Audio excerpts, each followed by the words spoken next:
games. Catch the games. Play hard, play rough, be strong, be tough, take charge, dig deep, hold on, bring heat. Yo, from state to state, from field to court, hoping everybody enjoys the game and feel the sport. Just remember we're fighting to win the game like Denzel, and remember the Titans. Look, take it out on your enemy, cause it gets intense. The crowd cheers and you feel the energy, and the beat is getting me to a point of height in which both teams better be. Play hard, play rough, be strong, be tough, take charge, dig deep, hold on, bring heat. Play hard, play rough, be strong, be tough, take charge, dig deep, hold on, bring heat. Yo, catch the games live on MBC. It's live black college sports, obsessed to bring entertainment aboard. I just hope that you know you dealing with MBC Sports. Back to back. Make sure that you watch games from the CIAA, MEAC and SWAC. SIAC's got you. But it ain't over till you hear this, or we will rock you. Play hard, play rough, be strong, be tough, take charge, dig deep, hold on, bring heat. Play hard, play rough, be strong, be tough, take charge, dig deep, hold on, bring heat. From state to state, from field to court, hoping everybody enjoys the game and feels the sport. Just remember we fought to win the game like HBCU Sport. Look, take it out on your enemy, cause it gets intense. The crowd cheers and you feel the energy, and the beat is getting me to a point of hype in which both teams better be. Play hard, play rough, be strong, be tough, take charge, dig deep, hold on, bring heat. Play hard, play rough, be strong, be tough, take charge, dig deep, hold on, bring heat. Play hard, play rough, be strong, be tough, take charge, dig deep, hold on, bring heat. Gotta catch the games live on MBC.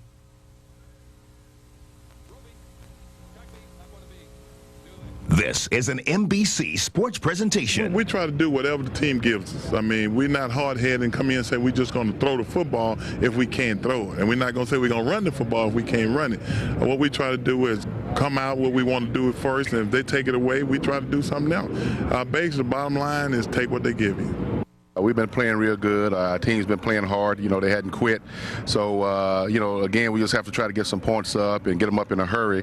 Right now, we've gone to more of a run-to-pass type philosophy. So we're going to try to go at them real hard, and then we get our chances. We're going to take our shots at the end zone.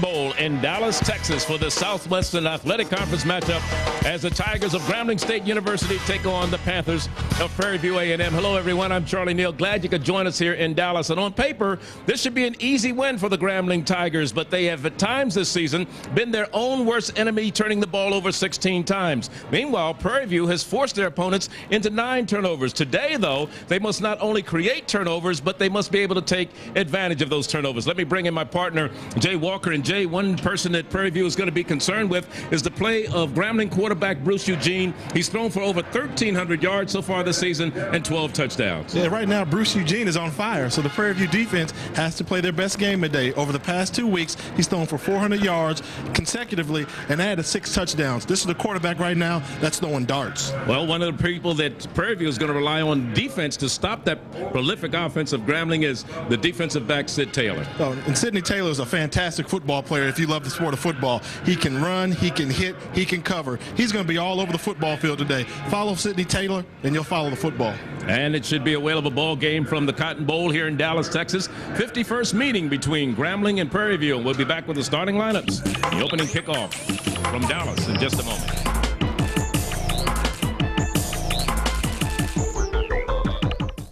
Along with Jay Walker here at the Cotton Bowl in Dallas, and let's go down to the sideline and greet our sideline reporter for the evening, Nicole Watson. Nicole?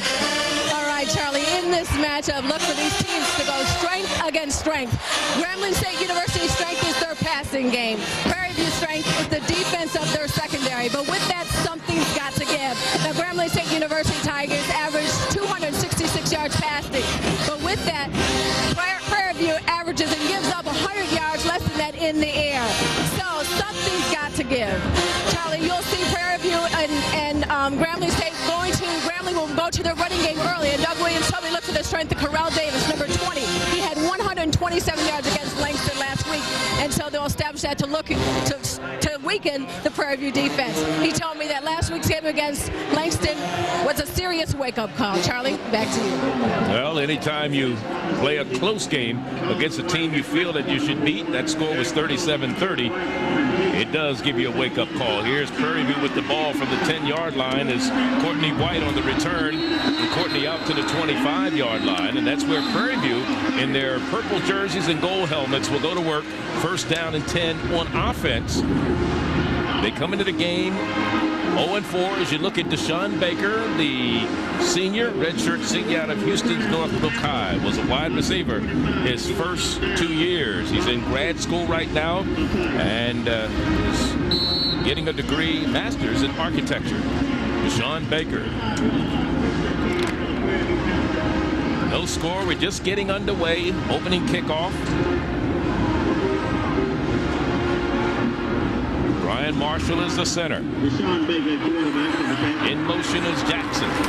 And the pitch is to the second back through, and that's Damon Bankston. And Bankston gets it out to the 32-yard line. A 7-yard gain on the play for Mr. Bankston. Let's look at the Office Depot starting lineups. The offensive backs and receivers. Jason Ford is the tight end. Washington, Bertram Jackson, the receivers. The running backs are Barnett and Bankston. The offensive line consists of Thomas McKinney, Brian Marshall, the center, Lamont Foster, and Michael Cobb. The Office Depot starting lineups. The offense for the Panthers of Prairie View, who were 3-7 a year ago. The best record since 1988. Baker hands off to Donald Brown, and Donald Brown has the first down across the 35 to the 39-yard line. So they've established a run early in this game. As we look at the Office Depot starting defensive alignment for the Grambling Tigers, that consists of Lawrence, Zachary, Willie Gray, and Calvin Arnold. And Arnold being the only newcomer to the defensive line from a year ago. New linebackers this season for Doug Williams, Antoine Smith, Ron Johnson, and Corey Baker. And the secondary, Brown, Dagry, Denmark, Reed, and Bond. Again, straight into the gut. They've run the ball every play so far. Damon Bankston takes it forward for the Prairie View A&M Panthers up to the 42-yard line. And it'll be a gain of about 4 yards on the play, where it'll be second down and 6. And early on, Grambling's come out with a nice soft zone, allowing Prairie View to establish a running game, playing in Prairie View's favor. There's the series, the 51st meeting. Grambling leads 37-12. Last year it was 40-6 after it was no score, 0-0 after a quarter.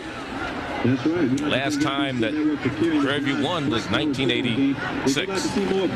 Here's the pitch to Bankston again. Bankston being the workhorse so far in the game. Bankston up close to the 45. At the 44 is where he'll be stopped. And it'll be third down. We'll still call it 6. He only gained about a half a yard on that run. What Grambling's decided to do was take away the soft zone defense, put more people close to the line of scrimmage, trying to force Prairie View to throw. Now Prairie View faces the 3rd and 6. This is not what Prairie View wants to do. Calvin Arnold goes to the sideline. They come in with the nickel situation for the Grambling Tigers in 3rd and long, obvious passing situation. So watch how they handle Willie Gray down in the trenches. He's listed at 285. It looks like more like 385, doesn't it? On the option, the quarterback Baker takes it, keeps it, gets the first down across midfield into Grambling territory. So the offensive running game of the Prairie View Panthers, a team that has not done well, averaging only 51 yards a game on the ground. Oh, so far so good. Yeah, and that's what Coach Dorsey alluded to in the beginning of the opening of the game. He said that they wanted to do a run-pass orientation. What he meant by that is wants to run the ball as much as possible, pass the ball as little as possible. Actually, they've only scored 3 touchdowns running this year. Averaging 38 running plays a contest, 51 yards a game, and it is a second down. he loses yards, loses about 2 back to midfield. And it was Zachary, one of the men on the stop, the first man to hit him out of Opelousas, number 99, 6'2", 300-pounder. One of the things that the Grambling front seven has not played like the traditional Grambling front sevens have passed. Coach Williams was a little bit concerned about that. He didn't think that his front seven, 4 defensive linemen and 3 linebackers, were getting as physical as they needed to get. It is 3rd down and 12 after loss of a couple. Well, that run by Baker. Donald Brown, the up back in the eye. Back to pass is Baker, his first pass of the day. Out there is a deep receiver, just a little bit too far for Lorenzo Hayes. He just could not get to it. Hayes, a speedy receiver, junior out of San Antonio's Roosevelt High, one of those 16 scholar athletes on Prairie View's team. As you look at Larry Dorsey, who have a 3.0 grade point average or better, Hayes is one of those 3.35 kids in agriculture. I mean, that's what college football is all about. With Prairie View A&M, obviously we know about the scholarship restrictions that they have. When you go to play football at Prairie View A&M, you're going to Prairie View A&M first, and you're a member of the football team second. It is 3rd and 11. After the incomplete pass to Lorenzo Hayes, now a timeout is going to be spent by Prairie View. And we're going to take the timeout. No score here in the first quarter of play. Prairie View took the opening kickoff, started at their own 25. They've gained 26 yards so far and have held the ball. 10:55 remaining here in the first quarter. Today's game is brought to you in part by the Verizon Reads program.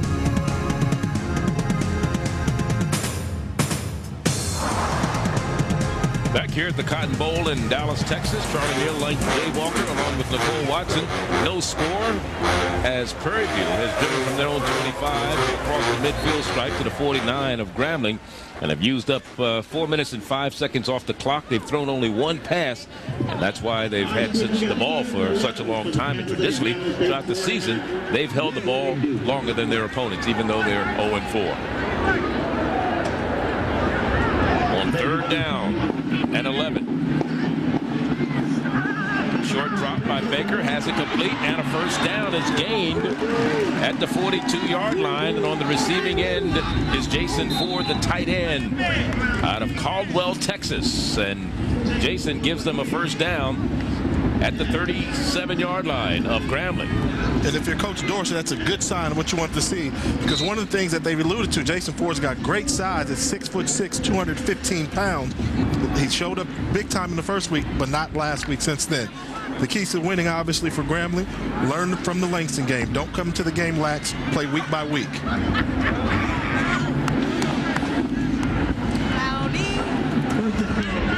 First and 10. Baker again. Correction, that is Bankston. Bankston down inside the 20 to the 19.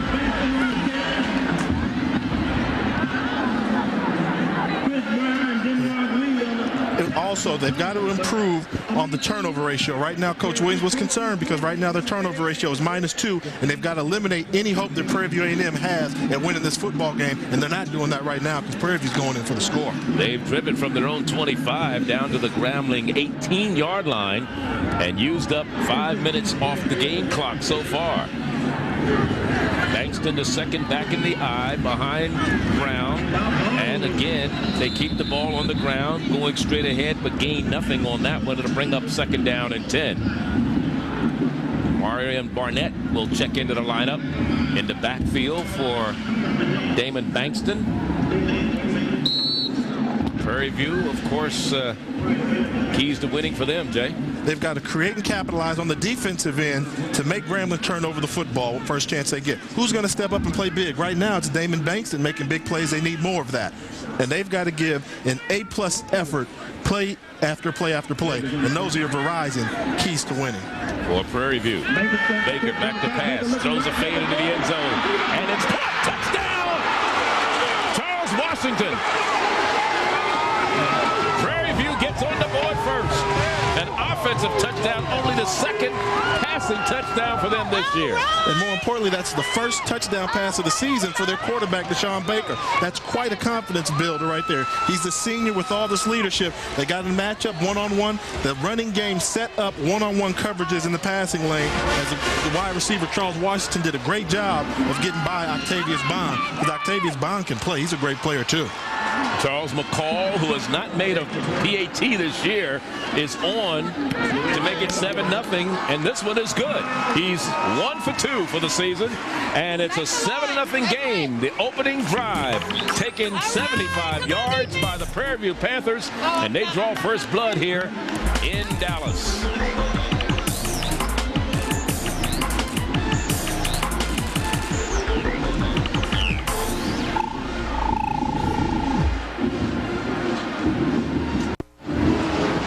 Nothing. Prairie View strikes early.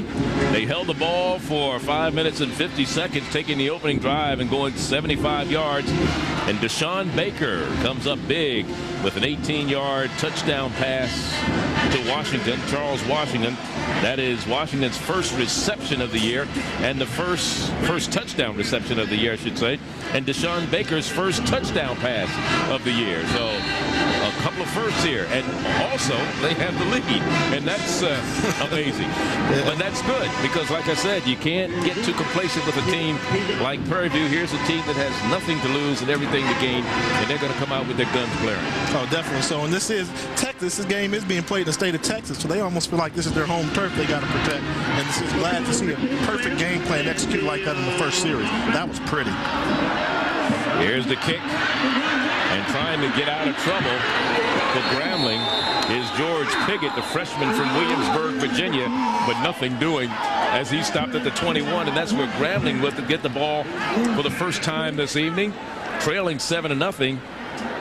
As you look at Doug Williams on the sideline, and here's the quarterback, Bruce Eugene, who's thrown for over 1,300 yards this year and 12 touchdowns. He's also thrown 6 interceptions.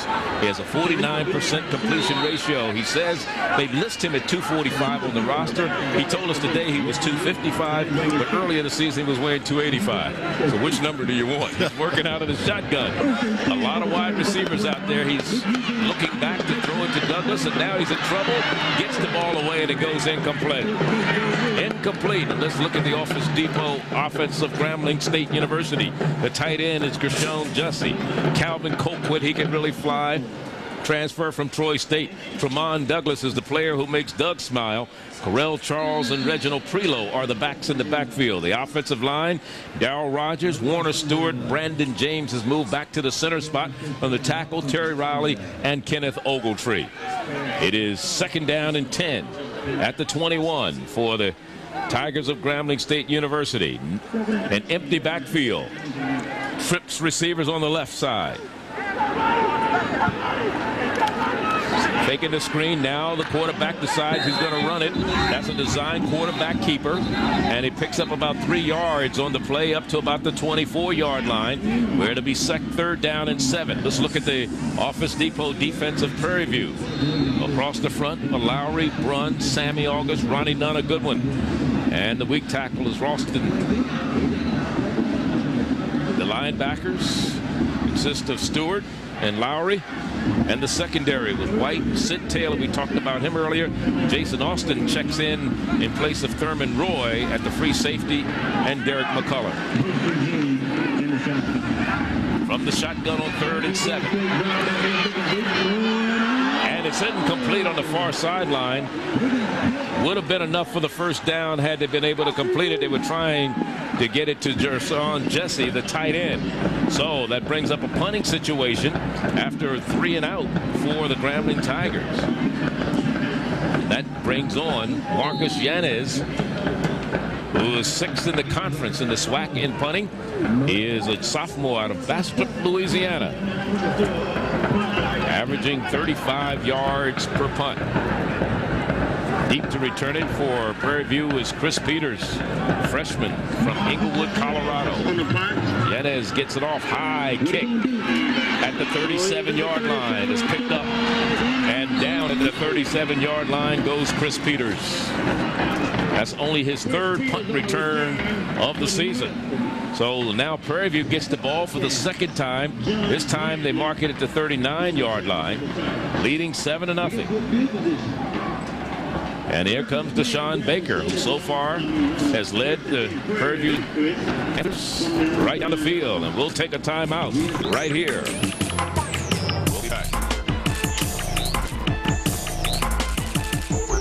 7-0 our score. Prairie View on top of Grambling State University in the first quarter. 7:54 remaining in the first quarter. Let's look at the ones to watch from Prairie View. Doug, Jay? Doug Williams. Right? Deshaun Baker, big the quarterback. You know. He started off with a great first series. He has to keep it up all game long. And Ronnie Nunn has to play spectacular on the defensive line for Prairie View A&M. From the 39, 1st and 10, Prairie View leading 7-0. Bankston again, who's been the workhorse in the game so far, picks up a yard to the 40-yard line. They've managed to find a couple of bubbles in that Grambling defense. What they're doing is just running to the bubble. Wherever Grambling is moving their defensive linemen, doing a shift, that's exactly where Prairie A&M is running the football behind Bankston and Brown and Barnett. Prairie View has scored only 14 points in 4 previous games in the first quarter. And tonight they have a 7-0 lead. So they have not done well early on, but they've scored even less than the second and fourth quarter. And looking out in the flat, way overthrown on the far sideline, intending it this time for Bertram Jackson, the junior out of Westbury High in Houston, Texas. Well, that's one that Baker wish he had back. You have man-to-man coverage. Grambling's playing straight blitzes all day long, no help over the top. And what he's got to do is just hold on to that ball a little bit longer, let your receiver run downfield a little bit more. Right now, Grambling is exposing themselves to getting beat by some very big plays, not little plays. I'm talking highlight reel plays, Charlie. One of the things that Doug Williams told us in our meeting with him last night, Jay, was that the key to being successful is continue to improve each and every game and not go backward. And he felt they took a step backward last week in their game against Langston. Here's a man out in the flat and it's complete. And getting down the field is Darryl Walker, and Walker picks up a first down for Prairie View across midfield into Grambling State University territory. First down and 10. And one of the things that you get when you have teams that want to do blitzing all day long, they can blow a coverage if you just send somebody in motion to the left or somebody in motion to the right. Taking a look at the Grambling players to watch. Tremont Douglas has to step up big. He's their go-to guy on offense, and Chris Brown is a fantastic DB. And if they keep playing man-to-man coverage with blitzing all day long, he's going to have to play a fantastic football game.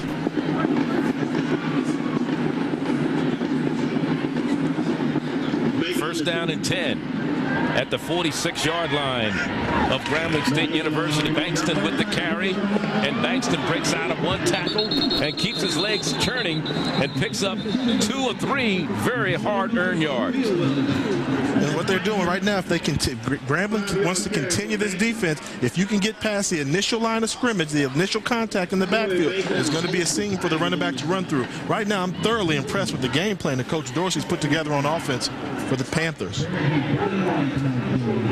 He's got a lot of people involved. He got Deshaun Baker feeling real good about himself. The big tight end, Jason Ford, who they had some questions about. Sometimes he plays well, sometimes he doesn't show up at all. And they got Charles Washington to step up and make a big play. Right now, this team is running on all cylinders offensively. And here's a quarterback throwing long down the field. Man turns around, can't get it. Just out of the sting fingertips of Bertram Jackson. He tried to get the body around and made a valiant effort, sacrificing the body, but came up a little short. 4th down. The quarterback here does a good job of creating some time, getting outside of the pocket, not getting stuck, scrambling with his feet to buy some time. He does a good job, and Bertram Jackson there was going one way, tried to make the over-the-shoulder catch almost like Willie Mays there, and just came up a little bit short. Make that 3rd down and 5 rather than 4th. 3rd and 5 at the 41.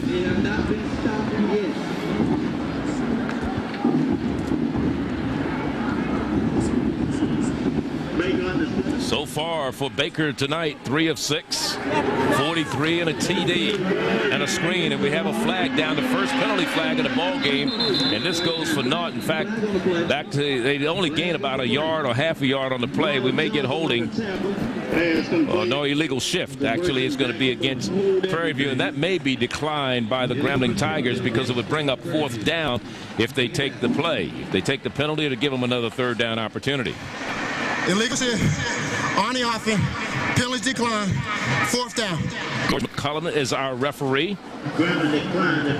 So Grambling declines the penalty to bring up a 4th down. Let's see if we're going to go with the quick kick from Deshaun Baker, if they're going to punt it away, if he's going to go for it. He gets under center. A lot of times he's also the punter. Now he shifts into the quick kick. And now we had movement on both sides of the line. The receiver jumped a little prematurely, and so did the defensive lineman come all across the line of scrimmage. So we'll see what happens. Damon Bankston, who's lined up wide out to go down on punt coverage, jumped prematurely when the shift was made. So it's going to be probably against Prairie View.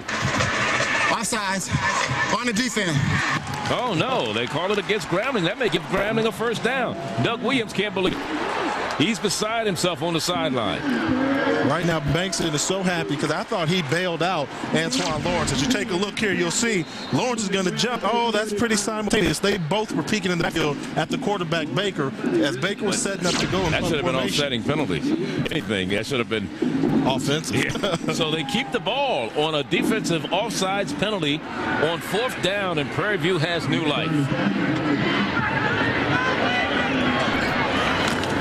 Bankston hit in the backfield and released. He was originally hit in the backfield by Leonard Patton, but he couldn't wrap him up. I'm going to tell you what's happening here, Charlie.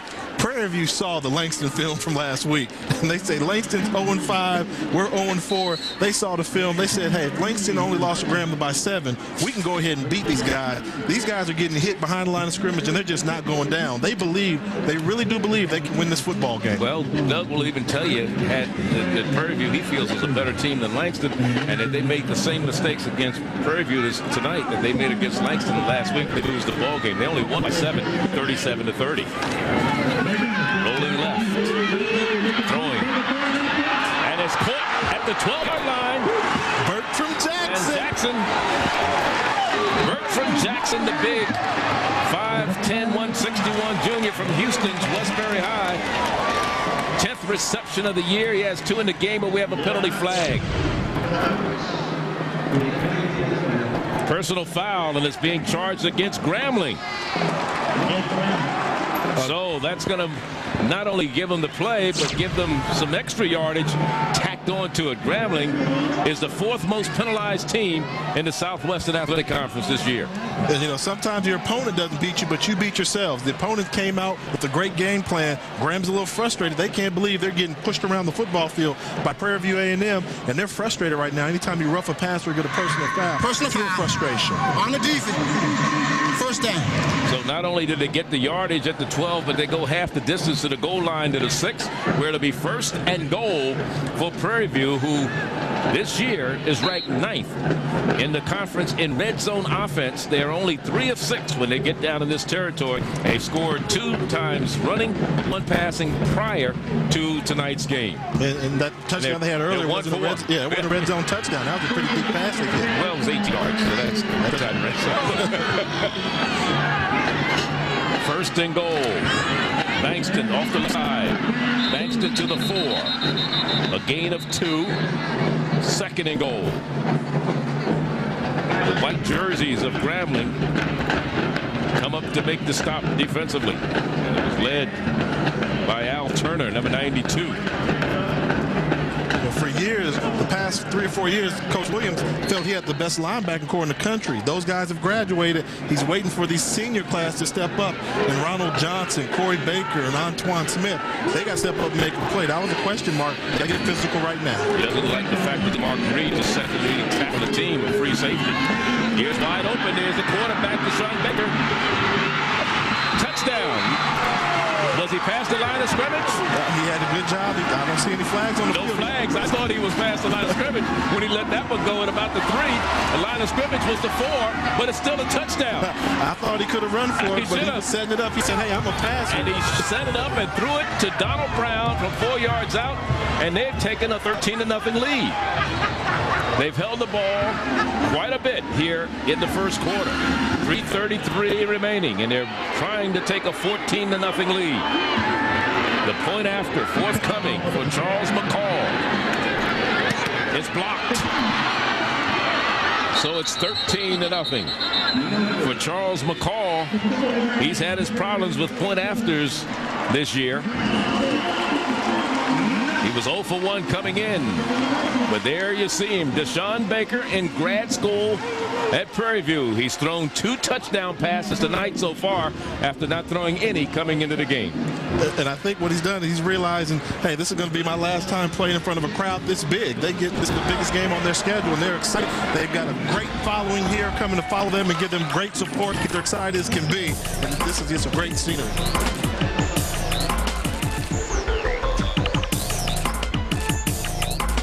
Has shocked the Grambling faithful here. 2 touchdowns in the first quarter. Let's look and see. The line of scrimmage is the 4. Now let's see if Deshaun Baker actually is across the line of scrimmage when he lets this ball go. He could have run it in. Well, it's close. Too close to call. It's too close to call. That's one of those indisputable evidence thing. It's not enough indisputable evidence on the replay to bring it back. And we don't even have indisputable replay on the college level. And Doug didn't throw the flag. No red flag, and even if he'd have had one, he would have been overturned. So it's a 13-0 ball game after the point after was blocked. Here's Grambling on the return. Octavius Boyd. Boyd has some running room and is across the 30 to about the 32-yard line. Octavius Bond. And let's look at the last NBC scoring drive. 11 plays, 61 yards. They used up 4:21 off the clock. Most important stat you see there is that 4 minutes and 21 seconds. They're paranoid of this Grambling State offense. The best defense against them is to keep them on the sideline. They will look at drives like that rather than the big play. Over 10 minutes, Grambling, or I should say Prairie View, has had the ball here in the first quarter with 3:24 to go. At the 37-yard line, second possession for Grambling. They keep the ball on the ground this time and try to run it to the outside. And that's Correll Charles. Charles had 123 yards last week against Langston, averaging 3.9 yards per carry. And he picks up 8 on that one, close to 9. It'll be 2nd down and 1, we'll call it. They started the game with... I think he's telling the band to be quiet. That's black college football, baby. They started the game with empty backfield. That is Grambling. Now they're going to keep it on the ground. Charles nowhere. And the defense comes in strong. Charles Land, the linebacker, leading the way down in the goal Watson. All right, Charlie, thank you so much. You know, just a few months ago, quarterback number 10 for the Grambling State Tigers, Bruce Eugene, had a dietary problem. Now, we can't blame him so much. The guy's from New Orleans, and he ballooned all the way up to 280 pounds. I guess it was that good Cajun cooking. But he says he's taking his diet more seriously. He's taking walks, no more steak and potatoes. Last week against Langston, he had 3 interceptions and 2 fumbles. This week, he wants to be able to shake off that Panthers defense. My advice to him, when you roll up to a fast food restaurant, if you want some fries, you got to have no fries to go with that shake. I can understand it. He said he's eating tuna fish and things like that. You know, that's supposed to be killing him. Oh, I know. He's just dying right now. He's traveling on the road. He's packing. He's telling us he's eating tuna fish, but when he's packing his travel bag to go on the road, he's got some Twinkies in there and a couple Big Macs and some chicken nuggets. They're going to measure for this one. That was close as Charles got the call. It was a 3rd down and less than a yard, and he came up very big on that second effort and bring the chains in. Grambling has talked about leads this particular series. 51st meeting. And while we're waiting for the measurement, let's talk about Correll Charles. One of the things that Coach Williams was impressed with, he said, hey, he doesn't have the great stats that I'm looking for, but this is the walk-on running back, and he's got plenty of heart and desire. And knowing the mentality of a walk-on, anytime you go from a walk-on to a starter, that means they can't measure what you have in your heart. No question about it. And let's see, they've got the chain stretched. They got the first down just by, look how close that was. Just by a walk-on. By the walk-on.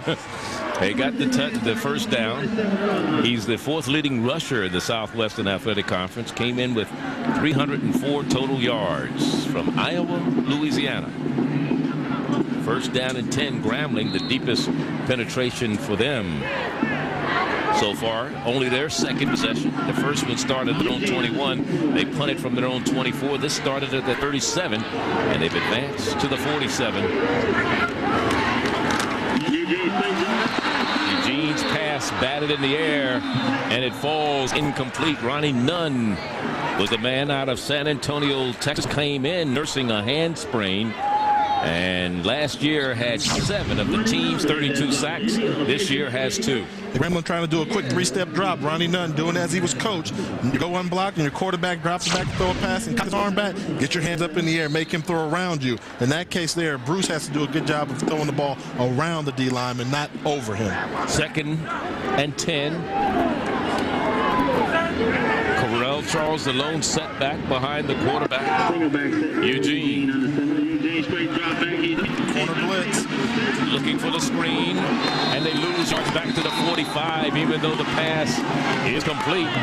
And it was Charles on the reception, but they lose 2 yards. It'll bring up 3rd down and 12. And what the Prairie View defense did was a corner blitz. Coach Williams talked about when you're preparing to play Prairie View, you don't know what kind of look you're going to get. They're always changing up their defensive scheme. That time they brought a blitz and defensive back up the corner to just disrupt the whole timing of a screen. Last year when they were 3-7, they had 3 losses by less than 3 touchdowns. So they were in a lot of games, and they've scored points this year, but they just haven't been able to get over the hump. From the gun. Intercepted. 2 purple jerseys were there. The linebacker was there. Corey Stewart and Land. The linebackers were both there, and that'll bring up a 4th down situation. But you can't fault aggressive play. As you take a look, both these 2 linebackers are covering a lot of ground in the middle, and they just cross right by each other. 2 guys trying to get the both for inches, and obviously you can tell that's not the right place to go with the football. And Coach Williams is letting his quarterback know about that. For Prairie View to return to kick, Chris Peters. Peters will field it. And he's down the 20-yard line. So Prairie View have scored in every possession so far. 33 seconds left here in the first quarter. They lead it 13-0, and they have the ball. Let's look at the student athlete from Prairie View A&M. Remember, we talked about the fact that they had 16 students on their roster with a 3.0 GPA. Well, Brian Marshall is one of them. I mean, 3.36 GPA. He's a center, and that's why he plays center, because you want your smart offensive lineman to be in charge of your offensive line. And for Grambling, the NBC Student Athlete of the Week is Antoine Smith, the senior linebacker who's majoring in electrical engineering with a 3.38 GPA. Congratulations to both of those gentlemen, not only excelling on the football field, but in the classroom. New running back in the lineup is Marion Barnett. For Prairie View, he gets the call, picks up maybe a half a yard to the 21.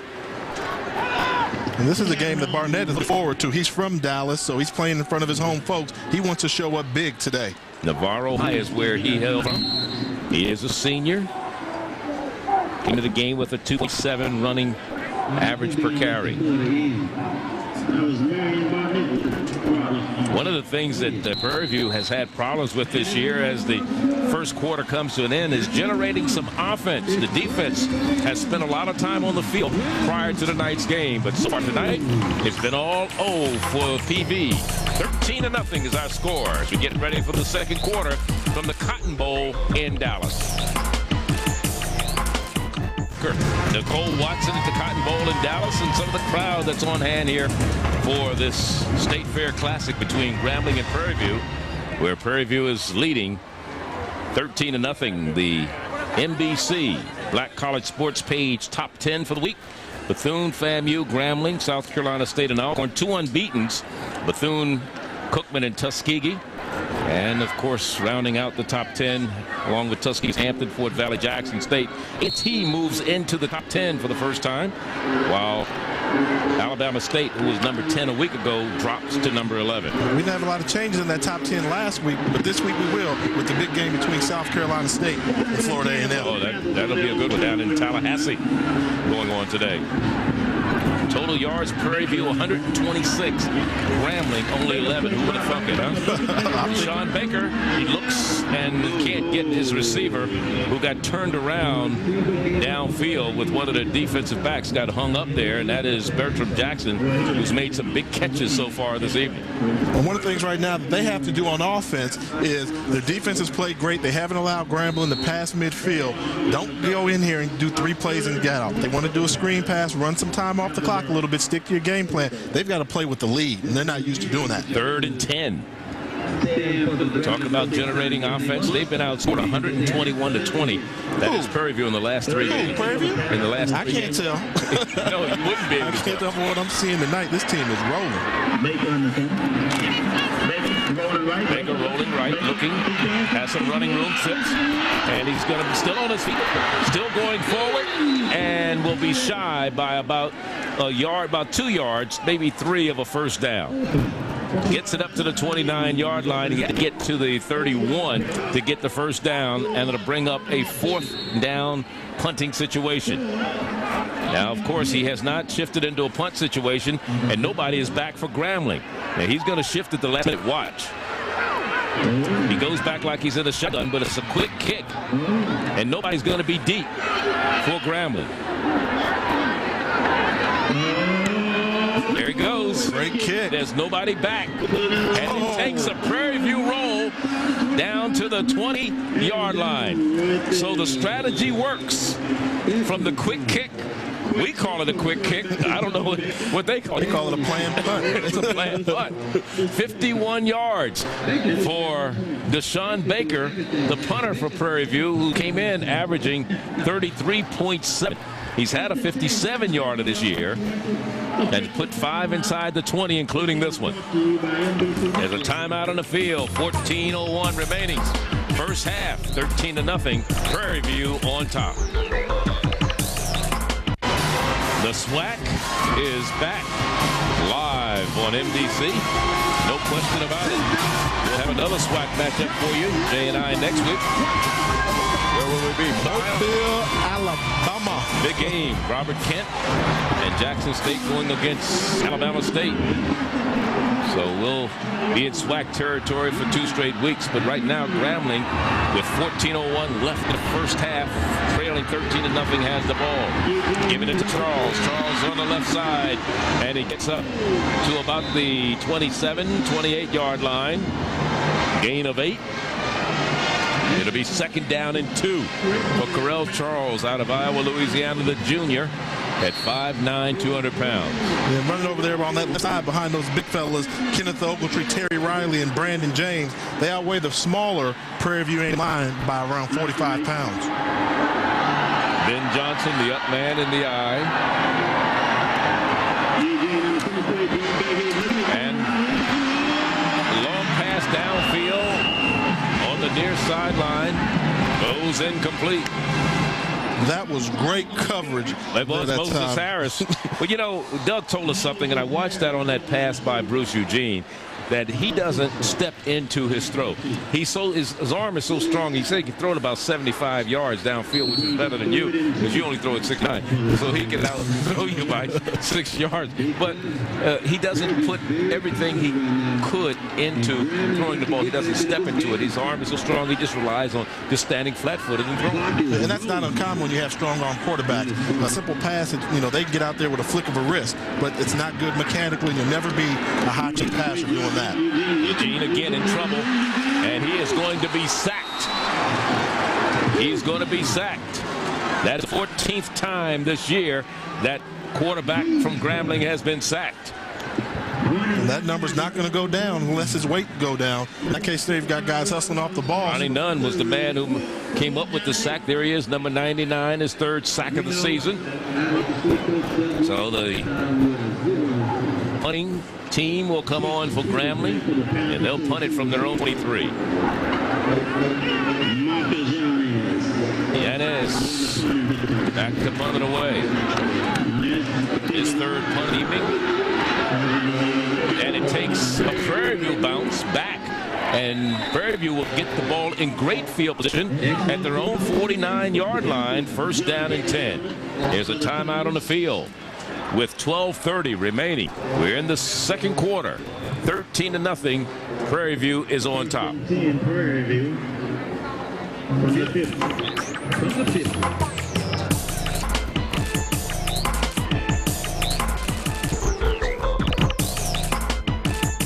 Grambling State University, and we support black college football on MBC. Play hard. Did they pledge today? They got on enough paraphernalia, it looks like it.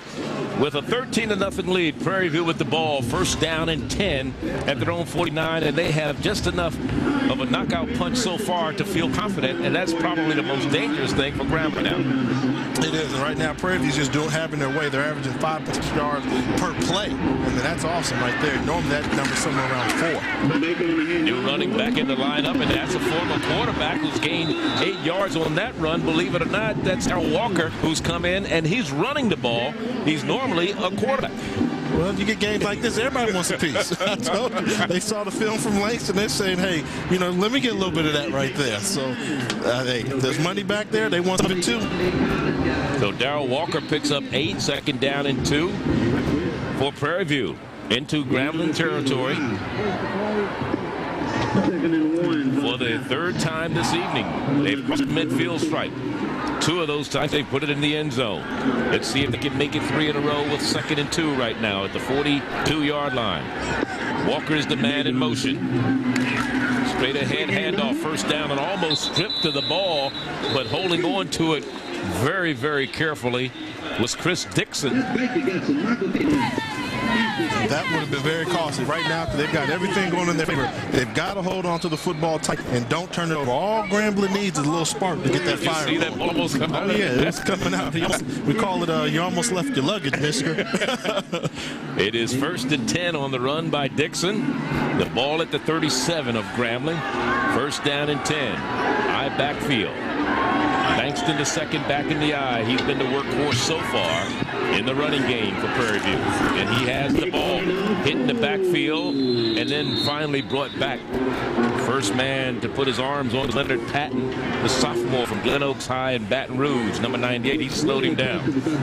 What Grambling's doing right now is they're throwing the whole kitchen sink at that Prairie View offensive line. They're saying, hey, we've got to stop them running the ball. Only problem's been Deshaun Baker's having a pretty good game passing so far. Certainly has 2nd and 10 after no gain on that last run by Damon Bankston.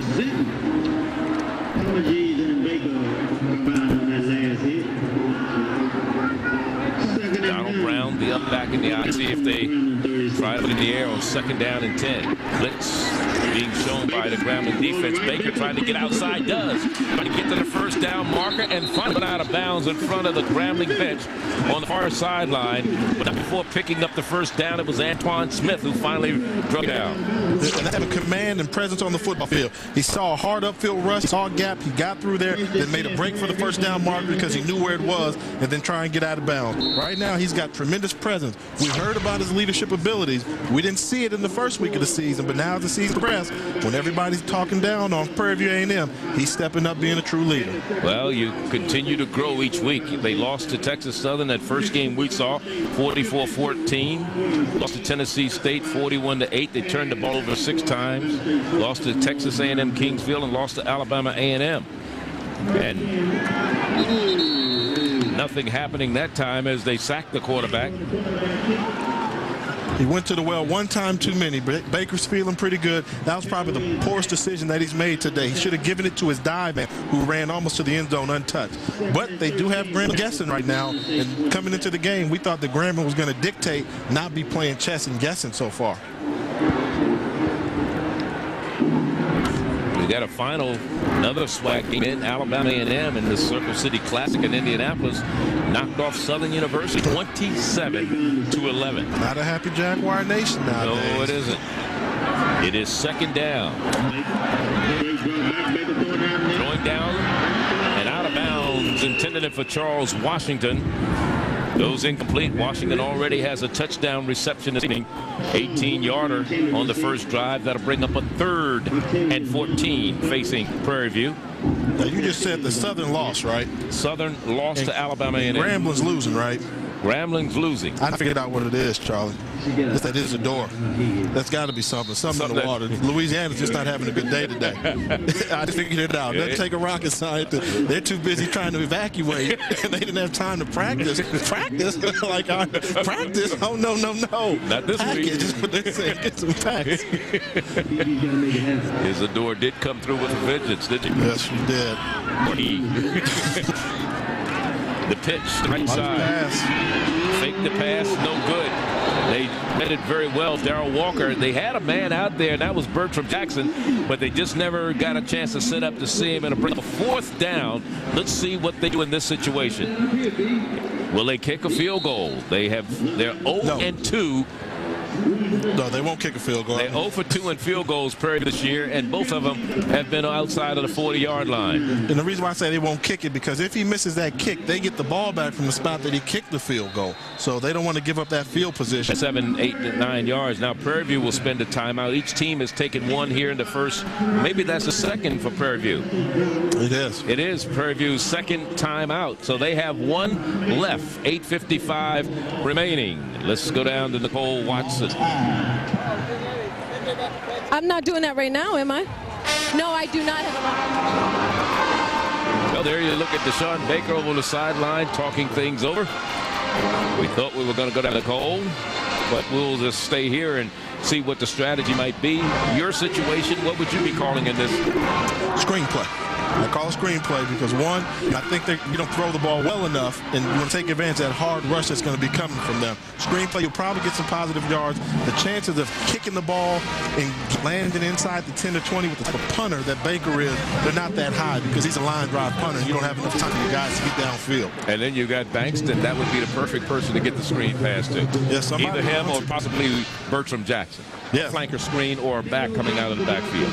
Yeah, somebody that wants is not going to let the first contact take them down, and those guys showing that today that it's going to take more than one Grambling defender to bring them down. So it's 4th and 14. So it's a lot of real estate that Prairie View has to pick up in this situation. And on 4th down situation so far this year, they are 3 of 8. As you look at Prairie View's amassed 155 yards this game to Grambling's 14. If somebody had told you that, you'd have said, you're watching the wrong game. Here's a roll to the left by the quarterback. Baker trying to set up the run. Throws incomplete. Nobody's there in the end zone. He just threw it away. So Grambling will take over on downs. So they drove from their own 49 after having great field position, and they take it down to the 29 of Grambling. Let's go down to Nicole Watson. All right, Charlie, so we asked the question, who let the dogs out? Well, these gentlemen are with the Gamma chapter of Omega Psi Phi Fraternity Incorporated, and they have come out here in full force to support the Tigers and Doug Williams. They are award-winning steppers, and they have won awards for their tribute to September 11th and the victims of that. They also are the chapter of the year for 2001-2002. So we're going to let these guys go to work. And the dogs are out, Charlie. Jay, back to you. We have to see that.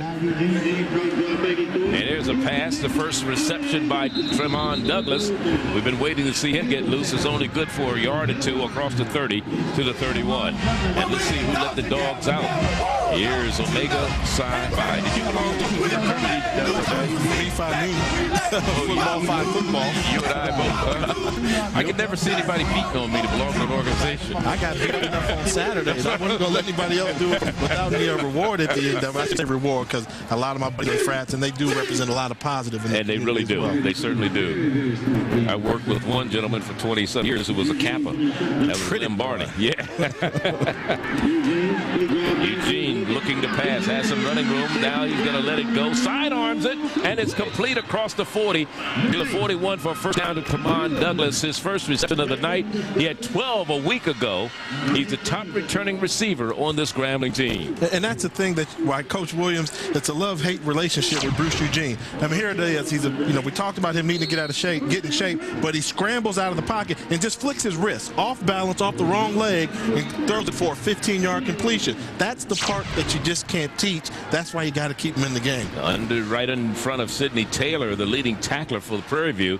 That pass was caught by Tremaine Douglas, 6'1", 205 junior from Baton Rouge, Glen Oaks High. Had a chance to go to LSU, but they only wanted to give him a partial scholarship. He said, couldn't afford that. He said, so we got to do something else. Now Grambling calls a timeout. That's their first. They have 2 remaining, and Prairie View has 1 remaining. And I think the play clock was running down on him. That's why Doug Williams is talking to his quarterback. We'll be back. There's a timeout on the field. 13-0 Prairie View.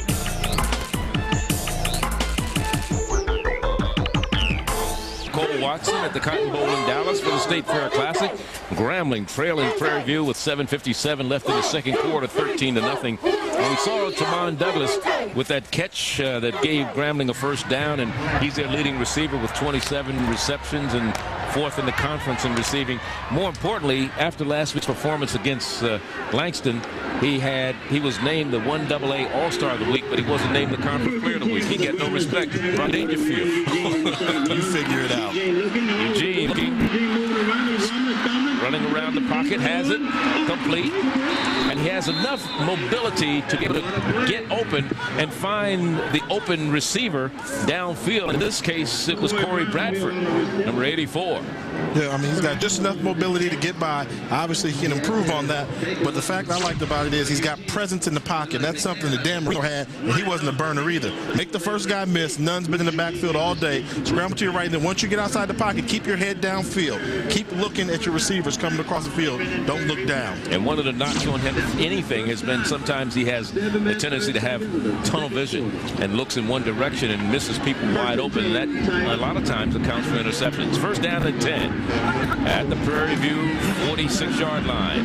Across, quick pass, complete to Douglas. Douglas picks up about 3 yards. It'll be second down and 7. This is the deepest penetration for Grambling tonight. They stopped at their own 45-yard line. That was the deepest. This is the first time this evening in 4 possessions that they've been into Prairie territory. Under 7 minutes to go here in the second quarter. Working out of the shotgun with an empty backfield, Bruce Eugene out of Cohen High in New Orleans, Louisiana. Just a sophomore. The blitz is coming. He steps out, throws behind Corey Bradford. And we talked about Office Depot Player of the Week, Kevin Jones, the junior from Portsmouth, Virginia. That's what he did a week ago. Look at that right there. A 94-yard pass, a 59 and a 59. He was 10 of 17, 275 yards and 3 touchdowns. We want to say congratulations to Kevin Jones of Virginia State, our Office Depot Player of the Week. And Virginia State improved to 3-1 after that win over St. Augs and 2-0 in the Eastern Division of the CIAA. 3rd and 7. Too big for the intended receiver downfield. And that was Tyron Anderson, Scotty Anderson's cousin, who set a lot of records here. Grambling a year ago, now a member of the Detroit Lions. And he's here in attendance, Scotty. We can try to find him somewhere. Solid NFL player. Solid NFL player, comes from a tradition of Anderson. I remember they had Scotty's brother Stevie played at Grambling when I was in college. They all can just outrun Charlotte. And so Yanez going to punt it away for the 4th time. This one standing across midfield into his own territory. High kick.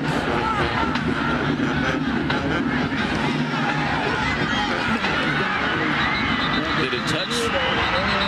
The question is, did it touch a Prairie View player? The referee is saying no. Yeah, saw him throw his beanbag down there, so it looked like he didn't touch. That's normally what they do to mark where the ball was fielded. So it is going to be Prairie View's ball. Going back to the last pass there, as we take a look here at the replay, and he's standing around the pile. He's got to run out the way. I mean, that's too close to call, and you don't even want to make it that close. He's got to just scatter and get out of there. Timeout on the field, 6:27 left, first half. 13-0 Prairie View. 6:27 remaining here in the second quarter. Prairie View with their 5th possession and leading 13-0. 1st and 10 at their own 20.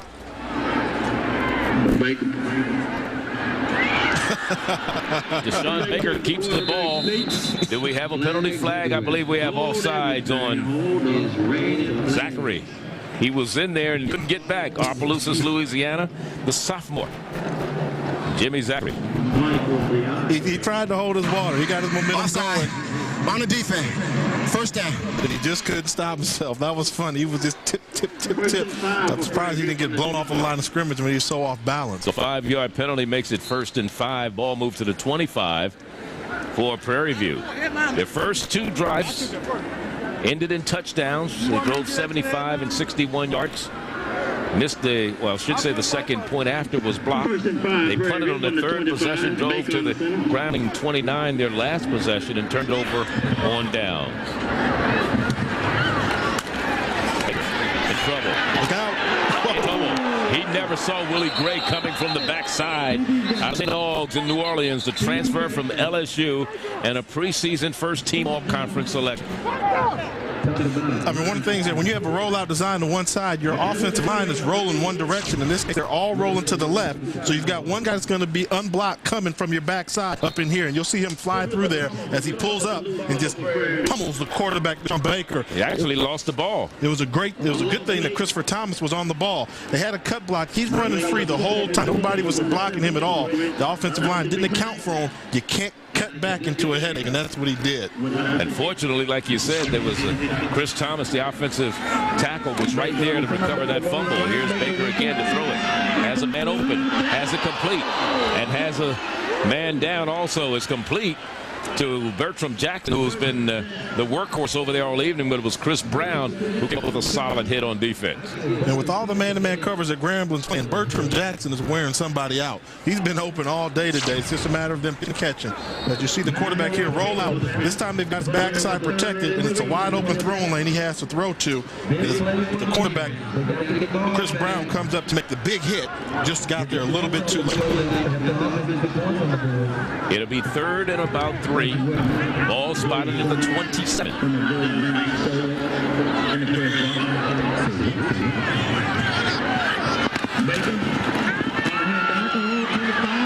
Trying to get to the first down, and coming up short will be Damon Bankston. He looked like he had a little daylight, but the hole closed very, very quickly. And Bankston's coming off his career game. He rushed for 100 yards in his last game against Alabama A&M. So this isn't anything new to him. He's starting to get in the habit of saying, hey, I can run for all these yards. It's easy. Denmark Reed made the stop defensively. On 4th down, Grambling's going to be full this time. They're going to send George Piggott back because they know they're going to shift into that quick kick punt situation. Last time they had nobody back. This time Piggott is deep on 4th and 1 for Prairie View. And now he decides to take off and picks up the first down. So a game of cat and mouse between Grambling and Prairie View wins that game. You pull somebody out the box, that means there's one less guy to make the tackle. And in that case, he only needed a yard. So well, and that's what I think Coach allows Deshaun Baker that option, because he doesn't drop into a true punt formation at that far back. He's in almost like a shotgun formation, so it's a good running play. So they convert a 4th down situation, pick up the first down across the 35 to the 36. And you can tell by the reaction from his offensive lineman on that punt team, they didn't know he was going to keep the ball. He called his own number there and rewarded himself. Well, he saw there was an opening, and I think he gives himself enough opportunity to see where the rush is coming from, where there may be an opening. And like you said, they only needed a yard, and he was able to pick it up. So new life for Prairie View. They lead it 13-0, 3:30 remaining here in the first half. They'd like nothing better than to score before half, or at least run out the clock and not give Grant another opportunity at the ball offensively. Bankston And he is wrapped up around the neck by Ron Johnson out of Southern Lab in Baton Rouge, number 55. Run into the bubble. Grambling blitzing the outside linebackers. You see they've got a blitz coming here and a blitz coming there, opening the lane that way for them to get to. Anytime you've got linebackers trying to tackle running backs getting tackled by linebackers, they can slither themselves through the hole, and that's what they do. That hole opens up pretty wide there to get to the second level. Great job of running. Great job of that offensive line up front. They've been doing some things. They've inserted Andrew Bozier into the starting lineup, and he's produced so far today. Gain of 4 in the last play, 2nd and 6. Banks, quarterback one back, Baker, and there's a trip up, and they're saying no penalty because it was just incidental contact downfield between Charles Washington and the defensive back. In that particular case, it was Octavius Bond. Every now and then you got to let them play. I thought there should have been a flag. They got pretty physical. I think Bond knew that he was beat. Baker does a good job of getting outside, keeping his head upfield, releasing the deep pass. And let's take a look to see any contact here. Oh, he kind of held on to him knowing that he was beat. That's an old DB trick. What they try and do is put one arm on your hip to make you get off balance and trying to run full speed downfield. Walt Clement, the field judge, said it didn't look like pass interference to me, so I'm not going to call it. Anyway, it's 3rd down and 6. 3rd and 6 for the Panthers from the 48. Timeout. A lot of people would disagree. That's not the point. This timeout is called by Prairie View. 3rd and 6, 2:33 to go. That's their last timeout of the half. As you look at Larry Dorsey, the 20th coach in the history of Prairie View, 3rd year here on their campus. And if you want to keep tabs on what's happening around the black college sports circuit, we invite you to visit our website, MBC Network's website at MBCNetwork.com. That's where you'll be able to see sports schedules, contests, interviews, and a whole lot more. Also, you can learn more about our programming and the programming that the entire family can watch. We want you to tune in and go to our webpage to find out more about what's happening with MBC at MBCNetwork.com. So, Larry Dorsey, who was a SWAC Coach of the Year at Mississippi Valley back in 1996 when he took them to a 7-4 overall record, 5-2 in the conference. He was there 9 years. This is his 3rd year at Prairie View. Gary Warner, interim president of Grambling St. University. The numbers so far, Grambling just 42 total offensive yards. Prairie View 171. Grambling started the season with a loss to McNeese State. In that game, they were held to a -7 yards rushing. Alcorn, they beat Alcorn, Alabama A&M, Tennessee State, and Langston to get to this point. 3rd down, Baker rolling left, throws, has a man there. 1st down across midfield, and it's Bertram Jackson on the reception. Jackson is getting open. What he's doing, he's finding a way to help his quarterback out, finding the opening in the zone defense that they're doing. Grambling's rolling their Grambling is over pursuing their lanes right now. So Deshaun Baker is getting an opportunity to get outside of the pocket and have time to look at his 1st read, his 2nd read, his 3rd read. In this case, he's just playing some sandlot football. I'll run around for a little while. You guys scramble to get open. I'll put it on you. And he's doing a great job so far. Well, one of the things that I know Doug Williams talked about when we talk about his quarterback, and we'll try that after this play, as Bankston goes into the gut, picks up about 3 yards to the 45, just to cross the 45, inside the 45 to about the 44. But what he said about Bruce Eugene was that, I'm not asking him to win the game. I just don't want to lose the game. And that's very, very important. And so far, the quarterback, Deshaun Baker, has done that for Prairie View. As you look at the band getting ready for halftime. Man, they're going to crank it up and fire it up. You know that. Here's Bankston, and Bankston still on his feet. Mark Reed making the stop defensively, and bring up a 3rd down, and 1:25, and the clock continuing the run. Remember, Grambling still has 2 timeouts left. I'm surprised they had tried to call some here, especially if they try to get the ball back before halftime, but they have not. Maybe they just figured, let's regroup. We're down 13. We're not out of it. We still got, a whole half of football to play, and maybe we go in the locker room and come out with a better game plan in the 2nd half. 3rd down and about 4. And we may have holding against Prairie View. The referee threw this flag. It is holding against Prairie View. This may be fine. That'll bring up a 4th down situation. Well, Doug says take him back. He's saying take him back. Because he realizes, hey, we get the ball back, we're going to be running a 2-minute offense. On the offense, 10 yards from the previous spot. And anytime you're running a 2-minute offense, field position's the key. If you necessarily can't score the touchdown, then put yourself in a position where you can at least get a field goal. Field position's the key with only 55 seconds. But it still brings up another 3rd down situation for Prairie View. See, that doesn't, what's 4th downs? I'm thinking, you know, take the penalty, take the play, and 4th down and force them to kick the ball and get the ball back. Well, they've got timeouts, too, so it's different. In that case, they only have 2. They only have 2, but they've got timeouts. So if they stop Prairie View now, and Prairie View's probably going to try and throw a pass, then they'll get the ball 10 yards closer to the end zone. I wouldn't be surprised if Prairie View didn't quick kick it on 3rd down. We've seen them do it before. I doubt they're going to do it this time because you've got a full backfield there working out of the eye. Normally when they do that, they work from a naked backfield. Here's Baker looking for running room. Throws, has a man in the middle, has a 1st down at the 34-yard line. Who caught that ball? I don't know. Could it be Bertram Jackson? Yeah. Yes, it is. The junior from Westbury High. He's had a field day so far this afternoon. He has played phenomenal first half football. He's gotten open. He's made the big he has to. He hasn't dropped anything. He's challenged the Grambling defense all day long. 1st and 10 at the 34-yard line. Baker again looking to go to the air, looking to the end zone. Has a man there. Outstretched hand of Charles Washington. He's covered by Chris Brown down there.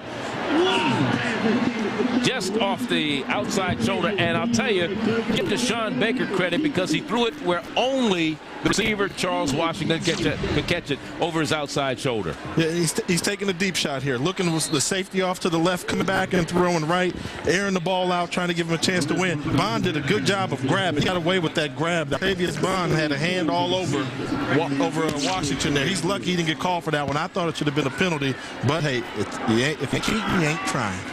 It is 2nd down, 10. Baker rolling left. Baker looking. Baker. Gets a block. That throws. Incomplete. I'll tell you, he's making a lot of people feel foolish out there, isn't he? He's scrambling around, and they haven't found an answer for him yet. They got to cut off his path. I don't think Deshaun Baker's going to beat you if you keep him within the 2 tackles. But if you let him run from one sideline to the other, he's a pretty efficient passer there, and he's going to give you more nightmares than dreams. 3rd down and 10 at the 35-yard line. 30 seconds remaining in the half. 13-0, Prairie View leading, and they have the ball with a 3rd down and 10 at the Grambling 35-yard line. Baker moving left. Baker on the rollout. Baker with time, throws, incomplete, out of bounds. Bertram Jackson, the intended receiver. 4th down. What do you do? 22 seconds to go. Go for it? I think you have to. If you punt the ball here, you've got if you punt the ball, they get the ball back. They can return the punt for you. What you've got to do is go for it. And, continue to make drives 70 yards on you. They shouldn't be able to do it in that amount of time. Every time they keep letting him get out the pocket, he just missed on that pass. They dodged another bullet there, but they've got to stop letting him run outside the pocket. He's got free reign. We're about to find out.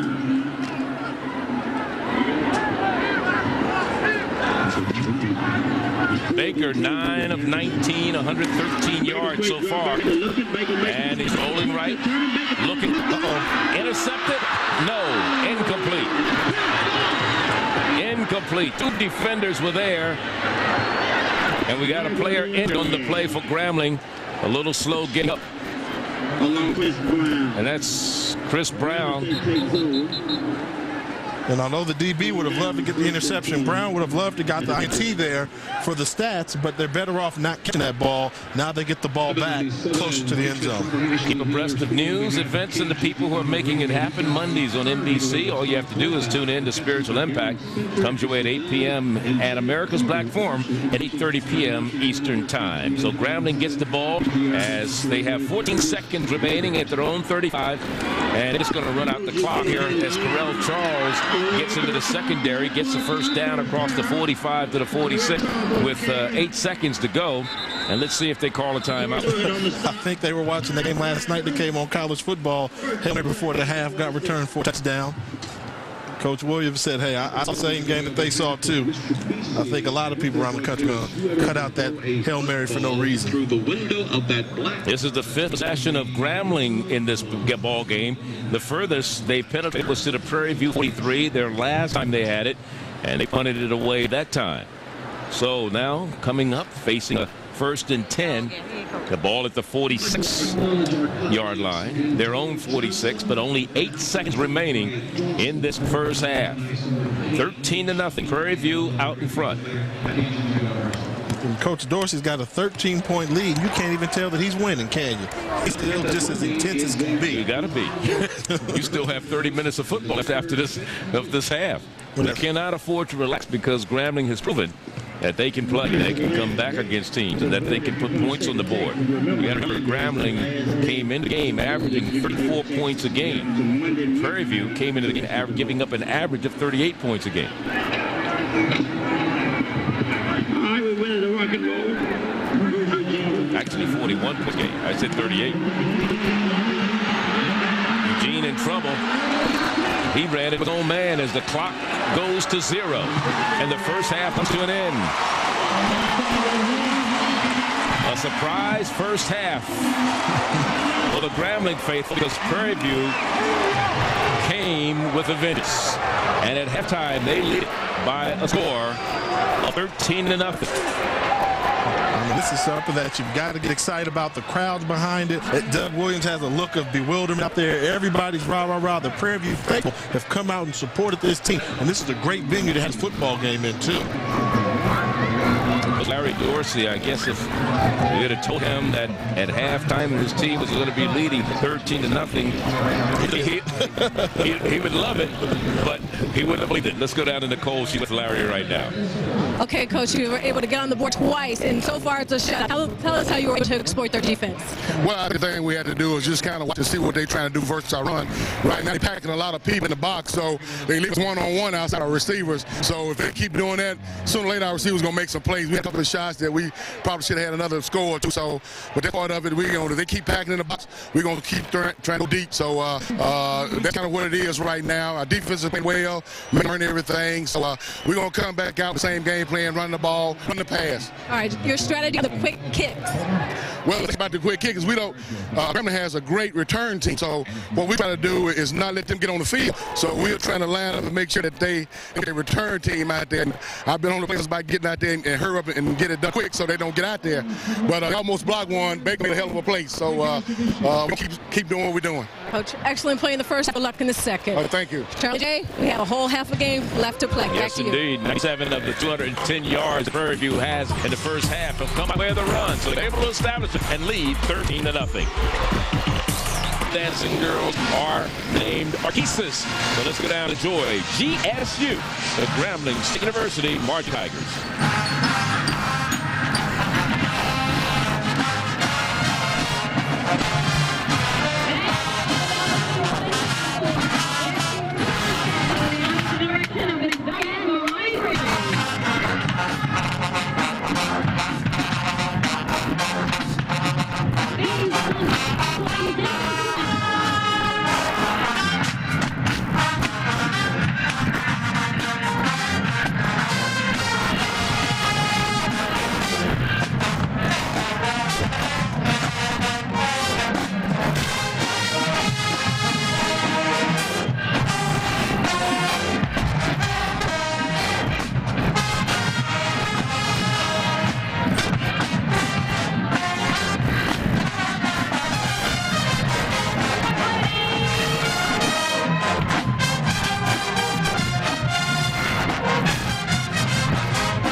Grambling State University Tiger marching band. This under the direction of Larry Brunell. We'll be back with more halftime activities from the state fair here in Dallas. They tore it up. In a moment.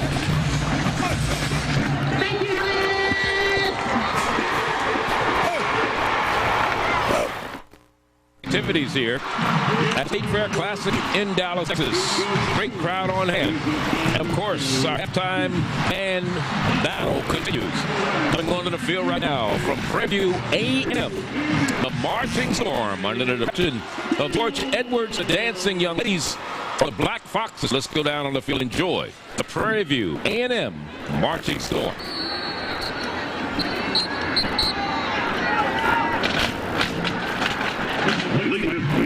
Sound, the filmmakers, Samuel Salmon, Dale Johnson, Larry Allen, Roderick City, and drum major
The Snares.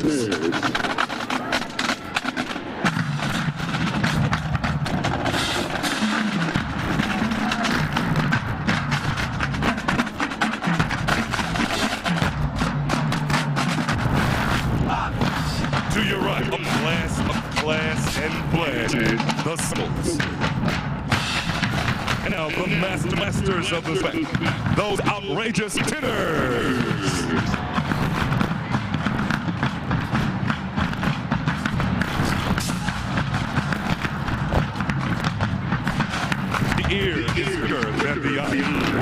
Fusion, the smoky Quince.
To be tantalized as they shake things up to Runaway by Reese Beverly and May and Evelyn King Shane.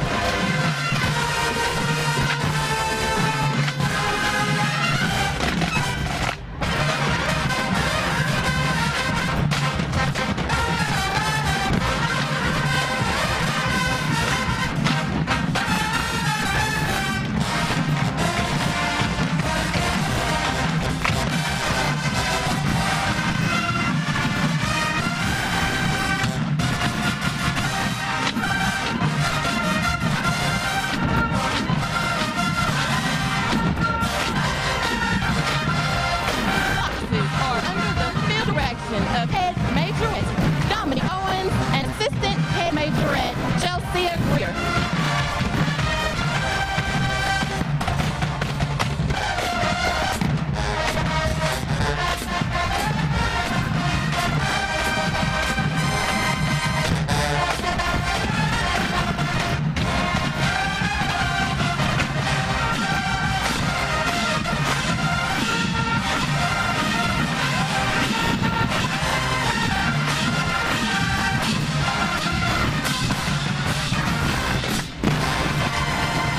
Ladies and gentlemen, the Black Foxes!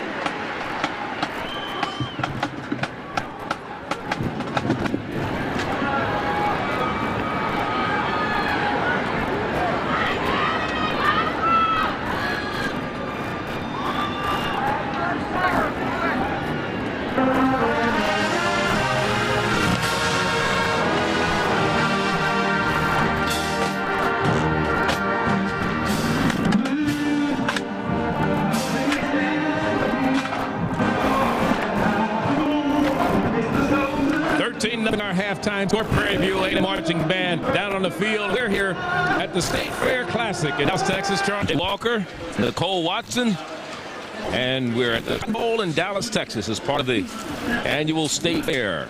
And a lot going on surrounding not only the football game with the battle of the bands and the fans, but what's going on out in the fairway, the rides and all the food and everything else. And we had a very good time prior to coming into the stadium today. And let's look at our Office Depot first half stats. Rushing yards 99 officially. Prairie View total of 207 to 26 passing, 25 rushing for Grambling, a total of 51. And there you see the average yards per play, and you see the time of possession. Prairie View has held the ball a lot longer than Grambling. That's a big stat right there. 21 minutes to 8. I mean, that's a phenomenal stat, and that's the big stat of this game so far, because we know it's a matter of time before the Grambling offense gets into their rhythm and starts exploding the big plays, and Bruce Eugene starts throwing for big numbers. But if you keep him on the sidelines, he's not going to throw for too many. Prairie View will kick it off. They will penalize. They're the home team, and of course, the band was probably a little bit too long. Football, baby. So here's the return for Pickett. Pickett brings it across 40 to about the 42, 43-yard line. Mark it right at about 42. So Grambling gets the ball to start the second half. What do you think Doug Williams had to say at halftime? I wouldn't want to be in there. Now, I don't know. This is a family network, Charles. I don't know if I can repeat some of those words, but I thought he really said. But ultimately, hey, they come out and score his first possession. Prairie View will tighten up and put us right back in the football game. For sure, speech went something along those lines. Well, they're going to have to at Bruce Eugene, the quarterback in the first half. 5-12, only 26 yards. Long pass was 13. Douglas is the man looking to keep it on the ground with Terrell Charles, and he is up before he can cross the line of scrimmage by Corey Stewart, the junior out of Hastings High in Houston. There you look at Terrell Charles. 30 yards rushing for him in the first half. 5 attempts, but they've been hard to come by yards. Second down, no gain on the last play. Second and 10. Charles alone set behind Eugene. And he has it complete on the low side to Colquitt. And Colquitt at first down all the way down to the 41 of Prairie View. Colquitt on the catch on the quick slant. Eugene found him away for Colquitt. That's his first reception of the evening. Good job of the quarterback getting his rhythm. You see, he took a 5-step drop, didn't hold it for a long time, scrambling around, delivered a strike to Colquitt. We all know that Colquitt is a big play receiver, averaging 23-yard catch. Get them on his hands, just a matter of time before he breaks one. Derek McCullough finally making the stop defensively.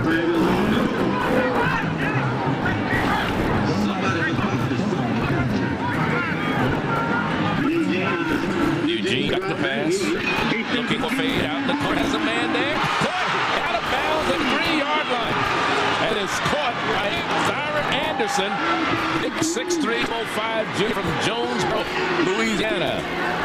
Came in the game with 12 receptions, averaged 13 yards per catch. Look at this one. Look at the trajectory he puts on his pass. Throw it deep enough to allow your wide receiver to be able to run up underneath the football and get completion. He didn't throw line drive pass. He launched it up into the air, allowed Anderson to use his speed, utilize his speed, and to get separation. This rainbow ball there, watch him turn on the jet, get the catch, and keep it in bounds. 38 yards on the catch by Zyron Anderson. Scott Anderson, the member of the Detroit Lions, is his cousin, and he's proud to see Zyron come up with a big catch that gives him a first and goal at the 3. Here's Charles trying to get inside, takes it to the 2. Terrell Charles on the carry. The lack of running game that Graham had, or a successful running game, I think everyone was just to set up a play-action pass. Look for them to go play-action pass, hit somebody on one of the crossing routes. Quarterback runs over to the Ward sideline to take a look and gander what the coach is going to run on this. It is second goal, all resting just outside the 2.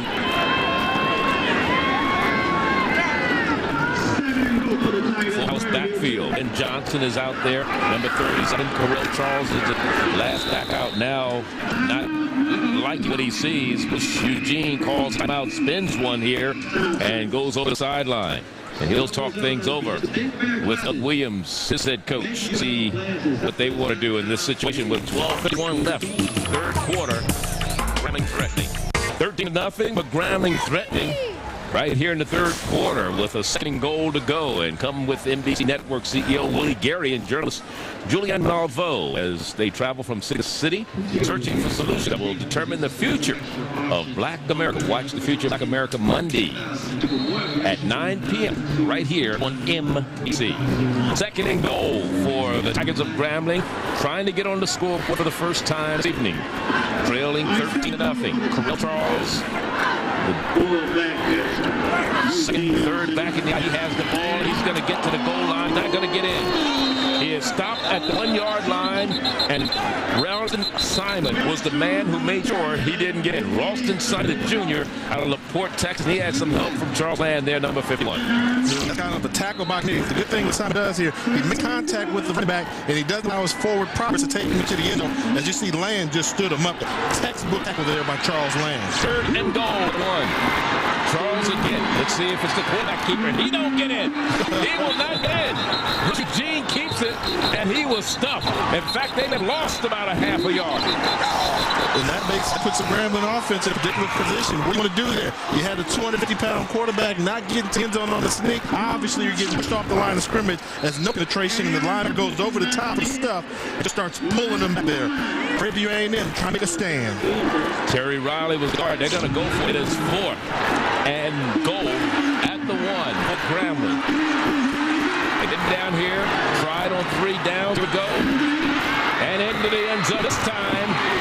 Loss is Devin Lewis, the freshman from Cochita, Louisiana. First time he's won the ball this year.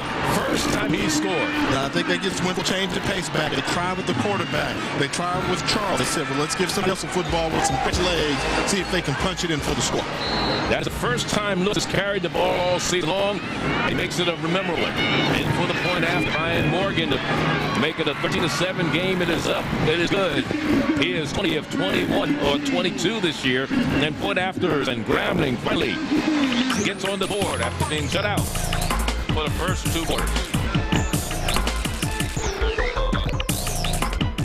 You've seen them on the fields, on the courts. Getting on the board, they drove 58 yards and finally put some points on the board with Devin Lewis taking it in from a yard and Doug Williams breathing just a little bit easier. It's still not though because Prairie View is going to get the ball. Let's check out our MBC trivia question of the week. We talk about these 2 teams, Grambling and Prairie View. Here are the 5 Pro Football Hall of Fame members who hail from Grambling and Prairie View A&M. The answers, log on to www.mbcnetwork.com. Prairie View trying to out. And finally out of bounds on the far sideline after a pretty good return. Prairie View's Courtney White bringing it up. About the 25. Let's look at it once again. The 5 Pro Football Hall of Fame members that hail from Grambling and Prairie View. And just to make it a little more interesting, figure out which schools they came from. To answer, all you have to do is log on to www.mbcnetwork.com. I got one for you, Jay. I can think 4 of them. No, I mean, I don't want you to tell me that. I got another one for you. Okay. You pride yourself on being a sports connoisseur. This play is all running down to you. From Jackson, the man in motion. And the pitch.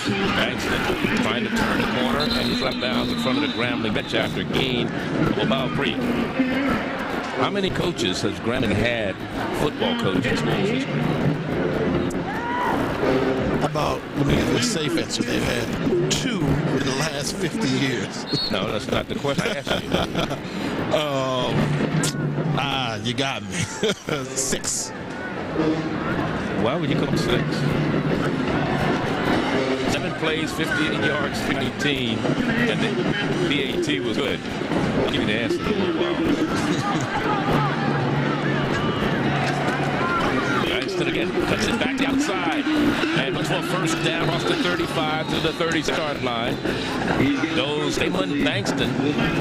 Bankston is just continuing where he left off. He had 56 yards rushing in the first half. He's coming out here again in the second half, 2 carries, 12 yards. Just finishing up where he left off in the first half. And just Langston with a great cut back here. Everybody line, washed everybody to the left. Good running back, step back to the right. All that cutting against the grain. Good carry, good running by Damon Bankston. And he's a pretty north-south runner. Running backs try to go east and west and then go north. It's a dance. Yeah. It's dance on the dance floor, not on the football field. He picks the hole and hits it quickly. First and 10. Bankston again to carry. He carries the ball forward, pick up a couple of yards. Again, the question was, how many coaches has Grambling had in his history? If we look at this again, you're going to get the big fella set one with the pulling guard coming across here. Bankston's got to be a little bit more patient and allow him to set up that guy, big Michael Cobb, pulling there, let Cobb pump somebody and follow him. He was a little bit too quick on that counter traffic. Proud sponsor of the State Fair Classic tonight. What a game. Everybody going to be like Cobb just inserted in. He's a freshman, 6'2", 26 pounds from Petersburg, Texas. Baker throws out of the field, bobbled. And that caused the defense to catch up on Donald Brown, who bobbled the pass a little bit before he brought it in, but it was enough to allow defense to react. So that brings the 3rd and about 8. It's killing me. How many coaches? Wait a minute, look at this replay first. He hit it right on the head. The ball there stopped him from having the ability to turn up and anticipate that contact. Had his head turned backwards, so he couldn't make positive yardage. And Mark Reed was the man who hit him first. 3rd down and 8. Baker on the center, 3rd and 8. The Panthers, play action. Knocked down by Chris Brown. Chris Brown on the defense. The breakup. Pass intended for Jason Ford. There were 7 coaches in the history of Grambling football. There were 5 before Eddie Robinson. Most people don't remember Eddie Robinson and Doug Williams. So were you going to tell me I was pretty close? Well, you didn't know. You were just guessing because you just, well, it had to be more than one. Would you rather be lucky or good? So the punt on 4th down gives Grambling the ball once again. More importantly, I think the Prairie View A&M offensive unit did a pretty decent job. They had the ball in the best field position. They moved the sticks. They got a couple first downs. Took a little bit of time off the clock. Now they're putting their defense in a good situation where they can stop Grambling to 3 and out. We'll be back. Dallas, Texas after this.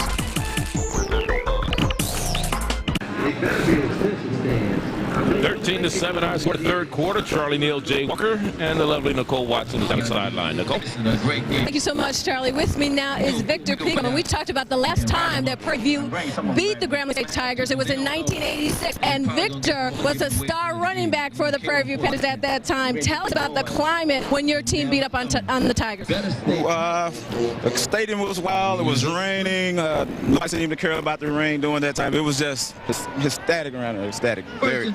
Well, what was the atmosphere like once you all won, and what happened after those games? Well, after we won, we left here. It was just campus was up all week long that week, and the following week was homecoming week. So it was lit for the next week, and plus we won on homecoming, and then after the homecoming week, we won the next game against Langston, and it was just a real time for Prairie View doing it. Let's talk about this match, this game. What do you think the offense is doing right now for your team? They've established things early and get on the board early. The run. They got to go and live and die the run for right now. That's what's going to keep up the game. All right, he hopes his Prairie View A&M Panthers do a good job here and win this contest to make history once again. Jay, back to you. All right, thank you very much. And a wide open Sean Jesse was missed by the quarterback, Bruce Jean. He might have taken it to the house. Oh, he was going to take it to the house. You can't miss that pass as a quarterback. You know, your offensive coordinator did a good job of calling the right play for you. Melvin Spears called a great play. He caught them in the wrong defense, busted coverage. All you have to do is throw, but every now and then they get so open, they're so covered. Grambling came into the game second in the conference. Total offense and passing offense, 3rd in swing offense, and 6th in running offense. Here's a draw play. And getting to the secondary, Devin Lewis, the man who scored the touchdown running just moments ago for the Tigers of Grambling. The freshman out of Coachella, Louisiana. He only run the ball one time coming into, had the ball one time prior to that. That was the touchdown that he scored. Yeah, you see him there, just a little quick ball play, get the defensive line up front. The fresh legs of freshman Delvin Lewis just keep churning and burning. He's got those fresh legs ready to the end zone. Keep them moving, drag the pile. Williams may have found him a running back. 27 yards on the run by Devin Lewis. He is the setback, the lone back behind quarterback. Pass wide open. There's the tight end again. Jesse just over his fingertips. Couldn't catch on. Same play, same defense, same coverage. This time, let him just a little bit too much, but that's the ball that Gershon Jesse has to get. You see that the linebackers beat off the line of scrimmage. He lays out there, makes him extend for it. Tight ends and running backs, you want to throw the ball right about it. Don't make them stretch out. Wide receivers like to stretch out the balls. And you see this ball here, just a hair too long for the outstretched arms of Gershon Jesse. He's a big target, 6'4", 230. He ran by Corey Stewart as Corey's at his responsibility. All the way, he's supposed to run him through the seam to the zone coverage, run him to the free safety. Same play. And it's quick this time by Jesse. And you let us saw it running. I don't know if you saw this. I'm not taking it away from the catch and the pass, but the running back, Devin Lewis, was locked into the quarterback, Eugene Justice. He let the ball go. I'm surprised he even got the ball off. When a guy's that wide open as a quarterback, you don't care who hits you. You're going to get the ball to him.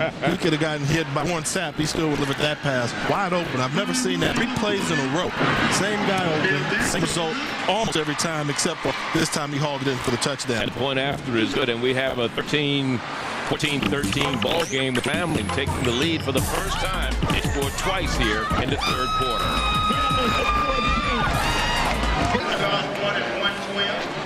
14-13 here in the 3rd quarter, with Grambling taking the lead for the first time after trailing 13-0 on a 22-yard pass from Bruce Eugene to Jesse. Of course, he's first touchdown reception of the year for Bruce Eugene. The second, actually, for Bruce Eugene, his 13th touchdown pass. And our trivia question, the 5 Pro Football Hall of Famers from Grambling and Prairie View. Prairie View has 1 Kenny Houston, while Grambling has 4. Willie Brown, Buck Buchanan, Billy Davis, and Charlie Joyner. And again, check into our website, www.nbcnetwork.com, and click on sports for more information. Doug Williams feeling a little better now. His team has an edge. They're not down. They're not coming behind. The kicker misses the ball. Was that a penalty? Or did it blow off the tee? I think the wind blew it off the tee, and he just kind of held his water there. He's gone through some problems, kicking problems this year. He's had a hip problem. He, a year ago, was the freshman of the year and number 1 in the nation in kicking field goals, 8 of 25 this year, 1 of 10. So he's going through a little sophomore jinx this year. Ryan Wood. And the kick is coming back by Courtney White. And Courtney is trounced at about the 24-yard line. He didn't have much running room down there at the special teams of Lamont Burton. Here's the man, number 49, out of Columbus, Georgia.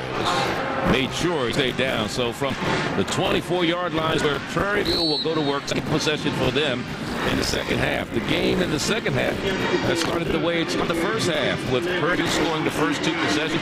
First half, Grambling scored the first 2 possessions here in the second half. 14-39 score with Prairie View with the ball. Jackson and in motion. A yard, 2 yards gained by Bankston. He hit up in there pretty quickly, and then it closed pretty quickly. John Petty was the leader of the defense at that time in Newellton, Louisiana. He started at 10 a year ago and has moved to linebacker spot. That's the drive by Grambling. The MBC JSU scoring drive, 5:71, and 1 off the clock in the 22-yard pass to Sean Jesse. Set down, John Baker, under pressure. Makes a man miss and gets out of bounds. One thing about Baker, he's got some happy feet, some sweet feet there. It takes more than just one guy to make him go down. He showed his mobility and his agility there on that one there. 3 or 4 guys just came up with nothing but air. Look at the hustle by 96. 96, after getting chop block, he's still going to keep running after the quarterback. 55 misses, 96 trips.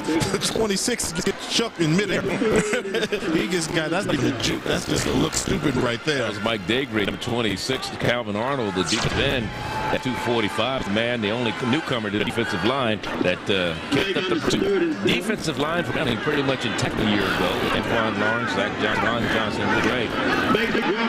Baker on the screen pass on the inside, and will not get enough for the first down as he gets it in to Bertram Jackson. I think he waited too long to turn it upfield. He should have turned it up quicker. What happens there is your coach gets to the middle of the field. That's where blockers are coming from, the offensive line. But in that case, he could have turned up sooner than that before he got in the middle where all the bodies were. The offensive line was late getting out there. As Baker gets rid of the ball there, it's a quick screen pass, and Bertram Jackson there cut up field a little bit too late. He was too caught in terms of running to the middle field. And this time he got his back to receive the punt. This one takes bounce and goes out of bounds at the 42-yard line. So the drive started at their own 24. They kick from the 26. Second paid punt. Third possession of the evening for Grambling in the second half here. And they will start to play at their own 42-yard line.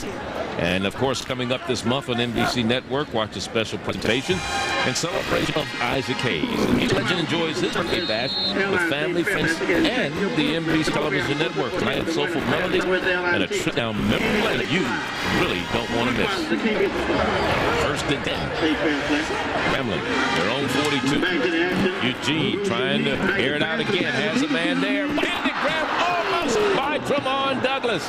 He had to handle it and run it in, and when it hit his body, it bounced away. Watch it again. Yeah, and I'm not a fan of Bruce Eugene using so much on that ball. And what they're doing now is attacking the seams on the 3 defense that they're getting from Prairie View A&M. When you're throwing the ball in the seam, you got to stick it in the seam. He got away with it twice. Anytime you're throwing the ball down this lane here, you've got to stick that ball there because the free safety was coming over there to wipe out Trevon.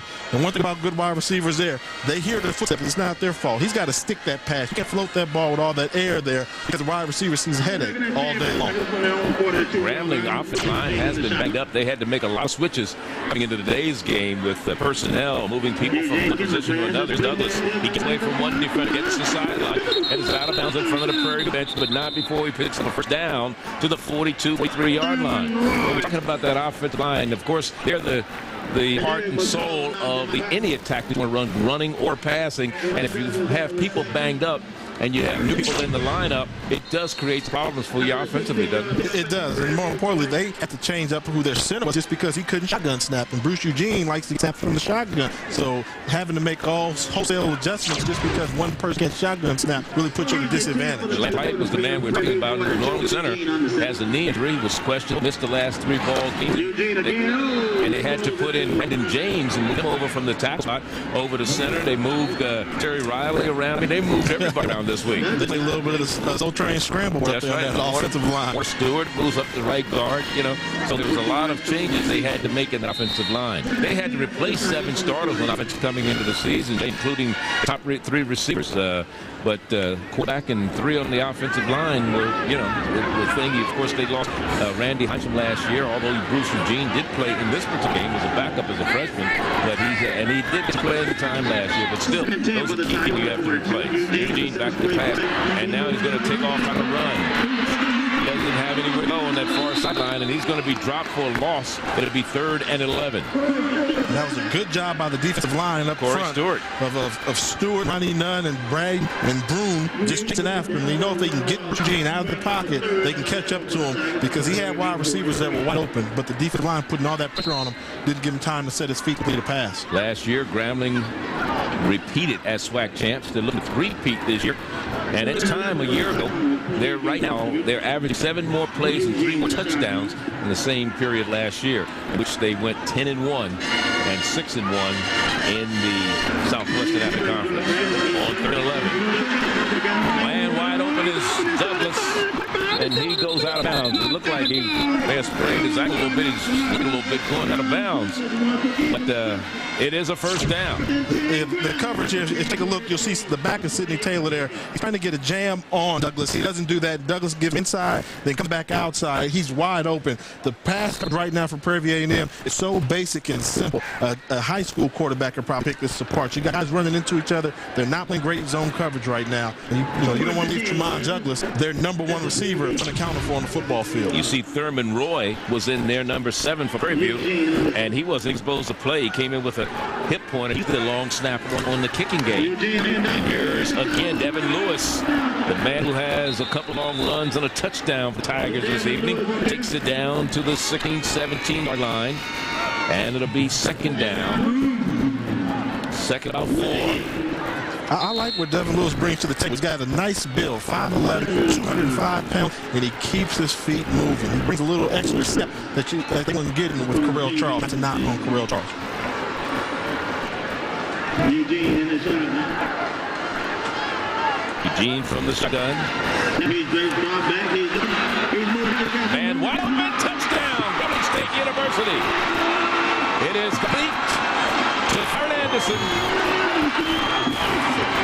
for 6. You're down in the red zone. Guys should not get that wide open. The zone defense being played by Prairie View A&M has been so ineffective second half. They need to go back to the linebackers trying to create pressure. They're playing just a vanilla plain cover 3 defense, but they're just picking apart. They're not getting enough pressure up front. A point after. The kick is up. This one is good. And it's a 21-13 ball game as Grambling is out in the second half and has scored on every possession. This drive covered 50 yards. The previous drive covered 71, and the one before that 58. Let's look at the touchdown. And what you see there, the number 3 who you saw in the beginning of your screen left, he's responsible for being outside there. He went too far inside, didn't get back outside, leaving Tyrone Anderson wide open. That's just stealing there. When you play zone coverage, you can't get in so far. Right there, when the quarterback did the run right there, he put the pressure on the defensive back Thurman Roy. Thurman Roy peeking in the backfield, thinking the quarterback was going to run the ball. Lost back where Anderson was. I like Anderson's size, don't you? 6'4", 205, and you catch it. That's how they build them nowadays. Let's go down to Nicole Watson on the sideline. Nicole? Okay, Charlie, this is the 50th time these two teams have been matched up, and so it's a classic matchup. Doug Williams told me before the game, he said, we are a team of adjustments. We'll analyze what we should do after the first half and make the proper adjustments. He said, good, bad, or indifferent. He said, we have explosive offense and a defense that can exploit it. We will make good on it. We will not have our backs against the wall like we did last week against Langston. Charlie J., back to you. I don't believe that because they were. They did have it. No coach wants to say, I want to go into halftime who's losing so I can adjust at halftime. He might tell Nicole that. He didn't tell us that. Right? Yeah, you knew Nicole was going to believe that, too. I wish he told me that. Yeah, we want to be trailing halftime by 30-0. We're going to halftime and make adjustments come back to the second half. Yeah, and they have to give them credit. They've made some great adjustments right now. And this is just like stealing. If they don't make some changes on defense, Prairie View, this could get ugly quick. From their own 31-yard line, first down and 10. And not much running room there as Willie Gray was in backfield before the running back got the ball. Good. Willie Gray, number 74, out of New Orleans, St. Aug. He had a separated shoulder a year ago. Played in only 3 games so far this season. Bankston comes limping off the field. Looks like he's got a tweaked ankle or something like that. They can't afford to lose because he's been outside of Baker MVP so far in the game.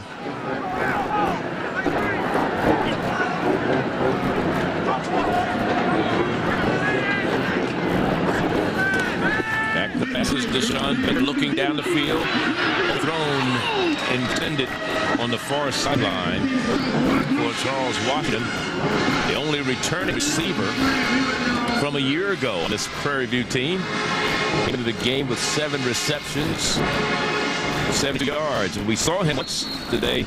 Darryl Walker looked like they wanted to throw a pass, both of them from the quarterback mold, and have been known to let it go. And that was great coverage there by Chris Brown. We met with him before the game. He's not lacking confidence, is he, Charlie? No. One of the things that Grambling has done this year, as you look at the average play since the half, 6.1, only 2.2 yards prior to the half. So they've increased as a fumble, and I believe Prairie got it back. What's so interesting is defensively, even though Grambling has struggled with its own turnover problems, they have turned 3 fumbles this year for touchdowns. They did it twice against Alcorn and once a week ago against Langston. You know, they're stepping up, making big things. When their backs are against the wall, they will find a way to make a play to beat you. And that's the key. That's how they're winning. High snap. Baker finally, he just kind of gets it off on a high snap on 4th down. So the drive started at their own 21. They kick from the 28. They lose 3, and they punt it for the 3rd time in the second half. This season, NBC Sports bringing you a whopping 13 classic football games in all of the major black college conferences. And don't forget, November 30th, we're going to feature the best of the season's classic games. The fun part of all of this is that you get to select which games we feature here on NBC.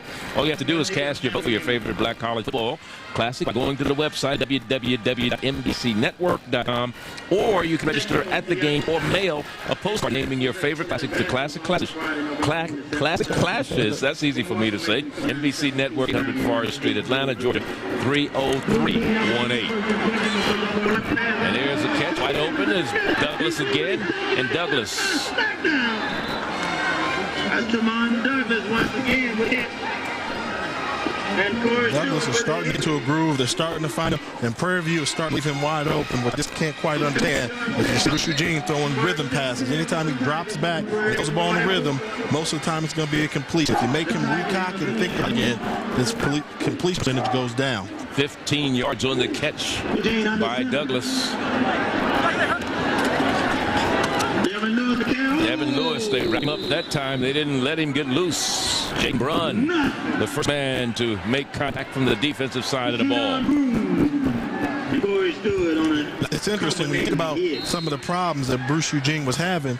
I was intrigued to find out that he doesn't get anything out of his pre-snap read. Where a normal quarterback looks to see where the safeties are, he keeps his head down. He's underneath the center. That's a little bit different than I think maybe.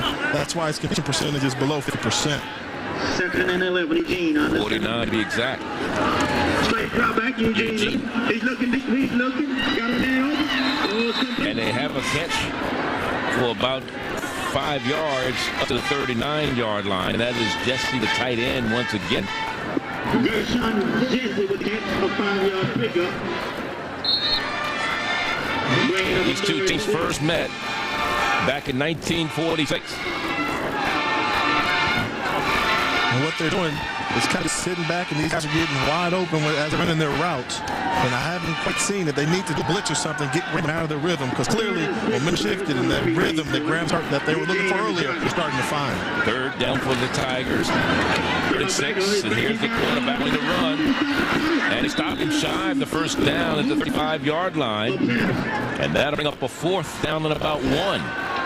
So the quarterback, Eugene, who has run for 148 yards, an average 3.5 yards per carry this year, and has scored a pair of touchdowns, takes off on that run, but it comes up a yard shy of a 1st down. I like the call. They did the blitz to make him get out of the pocket, and they weren't really worried about Eugene beating him with his feet. Bring it up an interesting 4th and 1. And they're going to go for it on 4th down. They have Devin Lewis in the full house backfield as the last back in the formation. And they give it to Devin Lewis. He scored, has the 1st down, and down to the 30-yard line goes Devin Lewis. Good power football there. We saw early on a critical 4th and goal. He was able to punch it into the end zone. Basically, same call there. This time he almost broke it for a bigger run. Grambling ranked 15th in the nation in 1AA in the rankings. They were ranked in the preseason poll 6th by the NBC Black College Sports page and 9th in the 1AA poll. Right now 3rd in NBC Black College Sports page and 15th nation. Eugene incomplete. Coming across the middle was Jesse again, the tight end, and a little bit too big. Normally you would say that's going to well one too many times. That was got plenty of water. Just put a bucket in there. When he watches the film of this game, he's going to be upset because Jesse's been open at least 7 times tonight. Remember, Randy Hines was the quarterback record a year ago for the Tigers of Grambling. Threw for 1,938 yards, 16 touchdowns, 11 interceptions, and Eugene looks like he's going to surpass that if he continues on the mark. He's going coming into this game. He came in with 1,332 yards passing. Here's Devin Lewis, and Devin Lewis gets down the field to the 20 and a 1st down.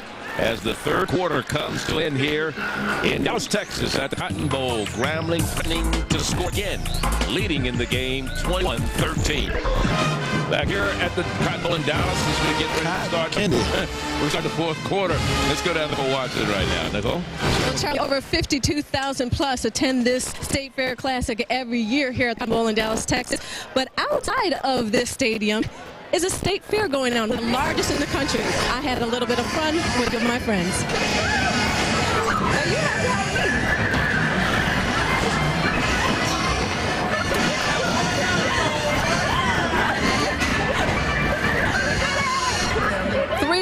Plus attend the state fair, and those that are really excited about the matchup for the Grambling State Tigers and Prairie View A&M Panthers attend this game and are pleased with the results thus far. Charlie J, back to you. All right, thank you very much. You didn't get dizzy in there, did you? She was walking. The little kids were running. I tried to get Jay on the roller coaster. No, sir. And I'll tell you, he had state police after me. Here's a screen pass to Devin Lewis. He's turning it back. Cuts it back at the 10, inside the 8 of the 1st and goal. Grambling at the 7-yard line. No, one of the things that they're doing is just picking at them. Grambling right now, they've got the handoffs running. They've got the little short passes running. They beat them so much with the passes, and all of a sudden things open underneath. Design screen pass. He does a good job of setting up his blockers so they can all get a body on a body. Look at that. Every offensive lineman touched somebody. Good job by the offensive line. The big guys up front. Brandon James, the center. Terry Riley, Kenneth Ogletree, getting out there and then getting out of his way. And they have great receivers. Of course, they came in receivers, 70 receptions. Douglas with 27, Colt with 17, Harris 14, and Anderson. Anderson has been the big guy tonight. And here's Lewis on the ground. He's been the groundhog for the Grambling Tigers so far this evening. Yeah, one of the things that Coach Williams was looking for a run step up. I think in the first half and being down by so much, he might have found what he was looking for. This running back may carry him a long way through the season. 7 players from this Grambling team, the only team that put all players, the preseason all-conference selection team, on the first team. Grambling put all 7 of their players on the first team. Jackson State had more players named the all-conference team, but only 3 made the first team. Incomplete. Intending it for Thyron Anderson in the end zone. Just a little bit behind him. Yeah, he hasn't missed many today. That's one that he possibly should have come up with. Quick slant route. Quarterback Eugene does a good job of getting rid of the ball right away. Quick release there on the outside. Threw it behind the wide receiver. He's got him in the chest there down there. That's more. Grambling has scored every possession in the second half after punting it away 5 times and a half in the first half. It is 3rd and goal at the 6. Looking in the end zone. Looking down. Grambling State University. And this time, the receiving end of that one is Corey Bradford. So he's thrown to a lot of different people tonight. There have been a lot of different people all night, too. That good job of the quarterback. Create some extra time. And Bradford, doing as he was taught, when quarterback scrambling on one side, you run to the same side field that he's on, and he may hit you at the last one. The point after is up, and it continues to be good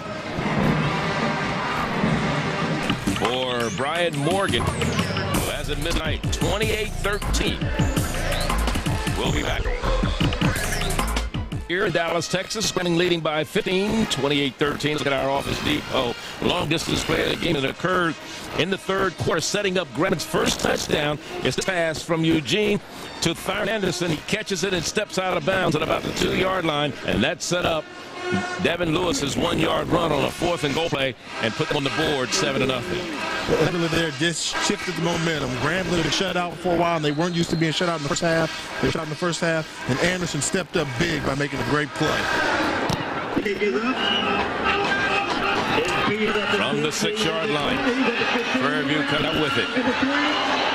Not much running room for Chris Peters as he's brought down at about the 21-yard line. And Prairie View gets the ball for the 4th time the second half. Trailing after leading at halftime 13-0. They're trailing right now by a score of 20-13. Grambling has scored on every possession in the second half. Their drives have covered 58, 71, 58, and 59 yards, respectively. And Eugene has thrown 3 touchdown passes. Just looking at some of the things that he's done early this year. In the first game against McNeese State, he threw 2 touchdown passes. He threw 3 against Alcorn, 1 against Alabama A&M, 3 against Tennessee State, and 3 against Langston. So he's averaging 3 a game. And Grambling here in the 3rd quarter, 226-18 for Prairie View after being outmanned in the first half. And we're going to have a whistle, maybe legal procedure, or maybe the play clock ran down on a delay of game. That's what it's going to be against Prairie View. And basically what it came down to is that Prairie View A&M defense, they just couldn't stop Grambling. Grambling had their way. Grambling called the same play 5 times in a row, and they still didn't make any adjustments. So that kind of hindered them, and it took a lot of air getting driven on like that for long drives. Take the air out of your whole team, not just your defense, your offense and your special team included. Against Texas Southern in the open, which we saw them in Houston, Prairie View managed I think the 3 lead, but that's 6 turnovers and only 11 yards rushing. Even though the defense held Texas Southern to 60 yards passing, they lost that game. Deshaun Baker trying to cut it back to the opposite side, gets a block, cuts it to the 20, and across the back. He ran a lot of yards to get back to the line of scrimmage. Yeah, he tried to make something out of nothing there, and I like Baker because he plays with a lot of heart. I mean, he's got no quit in him at all. He's always trying to make plays. Look like a short loss for 4 or 5 yards. He turned it into a positive. And this is the last touchdown play. Here's Eugene to Corey Bradford. Bradford coming across from right to left. Watch it. There's the pass, and there's 6 more to number 84. Second down, keeping the ball on the ground, and again, Prairie View is going to have to do more than just run the ball. It's a running game with the soul. Early in the contest against Grambling has gone dormant here in the second half. And if they show some patience, boys, I don't have them running the ball right now. What they need is a long, sustained drive to put some pressure on Grambling, or get a 2-point conversion, make it a 28-21 football game, and maybe Grambling will turn the ball over. Third down, 6 from the 25. Jackson in motion. Stepping up, not much running room as Ron Johnson chased down the quarterback, Deshaun Baker, from behind. And he's going to shy of a first down at the 29-yard line. That'll bring on a punting situation. Fourth down. The punts for Prairie A&M be exciting. And they try to do it quick before the team gets set. There's a flag down. Let's see if it's illegal motion, illegal procedure, illegal formation. On the return down the far sideline was George Piggott for Grambling State University. We have 2 flag down. Illegal shift, and it's against Prairie View. It may be declined by Grambling. Illegal on the offense, penalty decline. It is declined. Grambling will take the ball at the spot where Piggott went out of bounds. First down and 10 with 11:36 remaining. There's a timeout on the field, and we'll be back to the Cotton Bowl Dallas. Grambling by 15 here in the fourth. Charlie Neal along with Jay Walker. A new quarterback warming up on the sideline for Prairie View right now. That's Joe Vaughn. And hope you're enjoying tonight's game. We've got a lot more store for you this season. What you have to do to see the complete schedule on MBC's network, go to the website, www.mbcnetwork.com. More info, contest, prizes, teams, and predictions. And earlier today in our first game of our doubleheader, in 4 overtimes, an exciting matchup. Winston-Salem's homecoming, and Fayetteville State spoiled it with a 30-26 win in 4 overtimes. And here's the long pass. Tyron Anderson is the intended receiver. Has it inside the 20 to the 19. And I'll tell you, he did a great job of saying he wasn't going to catch it, and he came up with a big reception against Charles Thomas. I mean, that's just a great throw. I like the trajectory. Let Tyron Anderson run underneath it. He's got a size advantage on the quarterback. You know, if I'm going to play like this, let his brother fly every week. You know, tell him it's his cousin. He's his cousin. Hey, forget the NFL. Come watch me play this there. This is a great job of shooting off the defensive back and catching the ball over the shoulder catch. The toughest catch making football and getting his feet down and staying bound. 35 yards to catch. He has a 37-yarder early. That's set up for his touchdown. Being on the slant inside. It is caught. I don't know how. At the 10-yard line by Colquitt coming across because he was hit as soon as the ball hit him. Yeah, he's a tough guy. He's a playmaker and trying to get the football in his hands to make things happen for you. 8 yards on this catch. Watch it. Middle of the field's wide open. They thread the seam. Good concentration. Concentrating on the ball. Also know that he was going to get knocked out by Corey Stewart. Good concentration by Cal Colquitt. What you got to see is Prairie View's got to make some adjustments. Graham's caught on to this 3-deep zone. The way you attack a 3-deep zone is by throwing curl routes and throwing slant routes towards the seam. Prairie View hasn't made any adjustments. How the tight end got so open earlier in this half, and they're still going to it. Well, at the beginning of the game, we talked about the rise in keys playing for both teams. Let's see how they've panned out so far today. Well, for Grambling State, did they learn from the Langston game? Early on, no. The answer would have been no because they came in here a little bit flat, but they picked it up as the game went on. They improve on their turnover ratio. They haven't turned the ball over thus far this game, so they've improved on that. So I think they get a check mark for that performance there and eliminate the Prairie View A&M hope early on. They did exactly the opposite. They gave Prairie View a lot of hope early on, didn't they? But what they did was they overcame adversity, and that's what great teams do. Taking a look at the Prairie View A&M, what did they have to do to win this football game? They had to create and capitalize on turnovers. They didn't get any turnovers, so that hasn't happened. Who played big for them earlier? Their quarterback Baker. They gave an A+ effort in the first half, so I'll give them that, and I'll give them that, but only half because they only did that first half. All right, second down and 1 for Grambling. And here's the slick pass out the flat, and Lewis has it for a first goal at the 4-yard line. Beautiful. Devin Lewis. I'll tell you, this freshman is going to be something to watch. He came into today's game. He hadn't run the ball, but Doug was raving about him in our meeting with him last night. He said, "I was a freshman that's going to impress you tremendously." And knowing that like we do, obviously he wasn't too happy with the fact he had to rely on a freshman to bail out his running game. But if you got a freshman like this, you got to know. That's why he had that little sparkle in his eye when we talked last night. He knew what he had. He also has another one back there, a sophomore, Columbus, Georgia, by the name of Reggie Prilo, who was a converted linebacker. And Lewis, the lone setback behind the quarterback. He has the ball, cuts it, gets the 5, is in for 6. Devin Lewis with the second rushing touchdown of the afternoon. Welcome to the Cotton Bowl. Into this state fair class. He's a freshman. He's going to play a lot more of these. The finance for him, he's going to be a headache in their side for years to come. Not only a headache in their side, it's a headache in a lot of teams like in this track conference. One of the things Doug was looking for the fact that they're off next week as they play Arkansas, Pine Bluff, and Shreveport in the Red River Classic in 2 weeks. For the point after, it's up and it's good. And we have a 35-13 ball game. Lewis with his second rushing touchdown. And we'll be back. Here in the fourth quarter, 10:41 the time remaining. Charlie Neal along with Jay Walker and Nicole Watson. That last scoring drive, 4 plays, 53 yards and 55 seconds on a 4-yard run by Delvin Lewis. And, of course, that was Delvin's second touchdown of the evening. His first put Grambling on the scoreboard. The drive that led up to that first scoring touchdown by Grambling. Of course, they came out flat in the game, and in the second half came out with reloaded guns. Here's a return for Prairie View by Chris Peters. Let's look at the NBC drive of the game. We're going to give it to Grambling's first drive because, again, that was very important when they established the second half coming out down 13-0.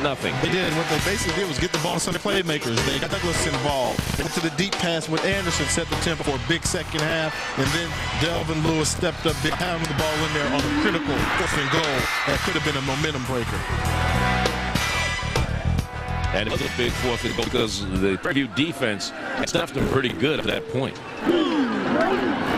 At their own 27, 1st and 10, Prairie View with the quarterback in the lineup, Joe Vaughn. And Joe Vaughn hands off. He's been nursing an ankle sprain. This young man is on the baseball team from Westbury in Houston, Texas. Let's look at the last running touchdown by Delvin Lewis. This is the one that made it 35-13. And you know what you see there, he does a good job of making the first guy miss and then getting that lean. Even if he gets hit, he was going to land in the end zone. Prairie just came up and did do a great job of tackling. Joe Vaughn. Houston came to the game 10 of 20. And a touchdown passing. And they get the ball on the ground. Running with Reggie Robinson that time, running back. But I think it's important to note that this quarter change is in no way a reflection on Deshaun Baker. Baker played a great game. I think the game's gotten a little bit out of hand. They want to see if they can get him ready for next year. And Vaughn's a better passer than Baker is. So I'd just like to point out that's no reflection on.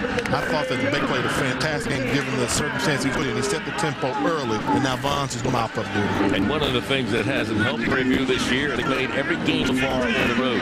They only played one game in their campus game this year. That's next week. Here's a pass way downfield. It should have been intercepted. It was in and out of the hands of Denmark Reed.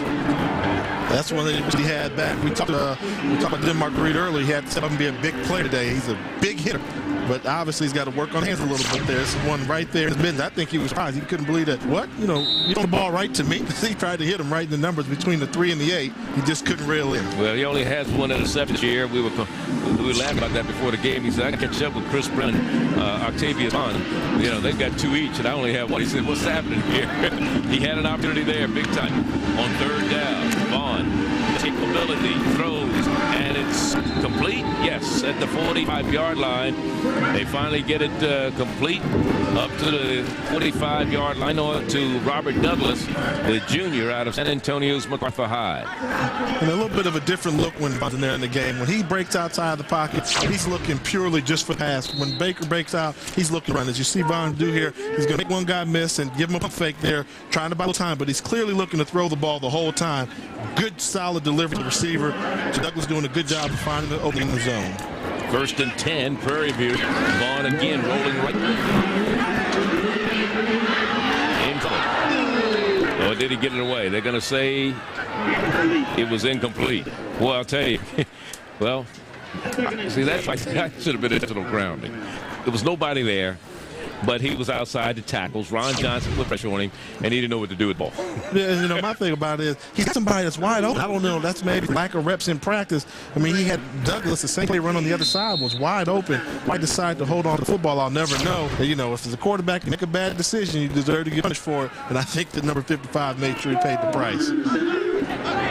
On the quarterback right now, Reg Robinson set back behind him. Vaughn is rolling right. Got a little heat on it. And he's not going to get away this time. And coming up big for the Tigers of Grambling, defensively with the stop was Ken Petaway. Kenneth Petaway on the sack. So to bring up a 3rd and long. Going up for grabs. Vaughn has a pretty good arm, but they could probably get some man-to-man coverage. You're getting blitzed by the Grambling defense. They're still playing man-to-man. Take a deep shot. 3rd and about 20.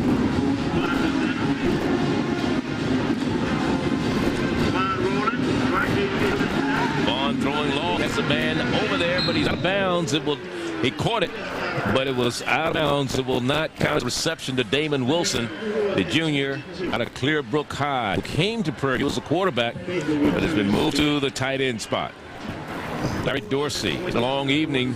It was a good first half. He wished he could have just packed up, got everybody on the bus when they went to the locker room at halftime, left, and went back to Prairie View. But he said, I know I still have another 30 minutes of football left. We wonder why he wasn't smiling at halftime. He kind of knew it was coming, maybe. 4th down. Baker is back in there. He's going to kick it. He's been playing for them all season long. And he angles it for the sidelines. He goes out of bounds at about the 28-yard line.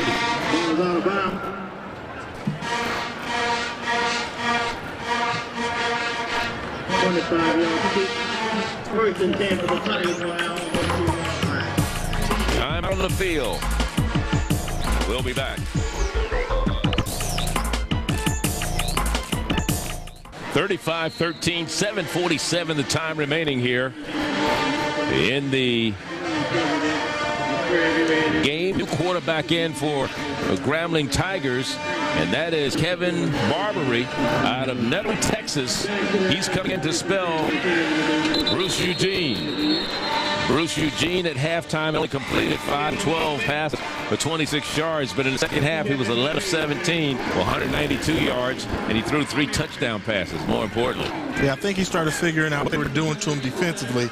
Prairie View A&M got a little simple with defense instead of being so complicated. Maybe got comfortable having that 13-0 lead, but before you could blink, they were down by 2 touchdowns, and Grambling's come back and scored 35 unanswered points. What's interesting about this move by Doug Williams, he didn't bring in Gary Cooper, who's their backup quarterback, freshman out of Shreveport, Brooklyn High, and Glenn Barbary, and to see what he can do here in his. Delvin Lewis with the ball, gets to the outside, cuts it back, makes people miss, picks up 8 yards to the 40-yard line. Delvin Lewis there making people miss. I like this. He's something special. I mean, he's run the ball. He's caught. He's done everything that you've asked to do. In terms of the quarterback situation, every now and then you never know what's going on with a quarterback. One of them could be nursing an injury. You don't want to risk getting hurt there. As you take a look at Lewis on the cutback here, he floats through the hole, keeps his feet up, ready to high step, and then he has a spin move at the end there to get some extra yardage. Always moving forward. The running backs would always move forward. Game 9, they'll give him on the play. It'll be 2nd down and 1. Barbary runs the offense. Looking prospect out of high school from Netherlands. And Lewis again tackles for the first down to the 4-yard line. Let's go over some scores. MEAC scores today. Greg, is Howard off? Out of the bye week this Aren't you week. glad? I know you are, because they keep losing. They're 2-2, 500. Yeah, okay. Anyway, Hampton, Delaware State 44-13 today.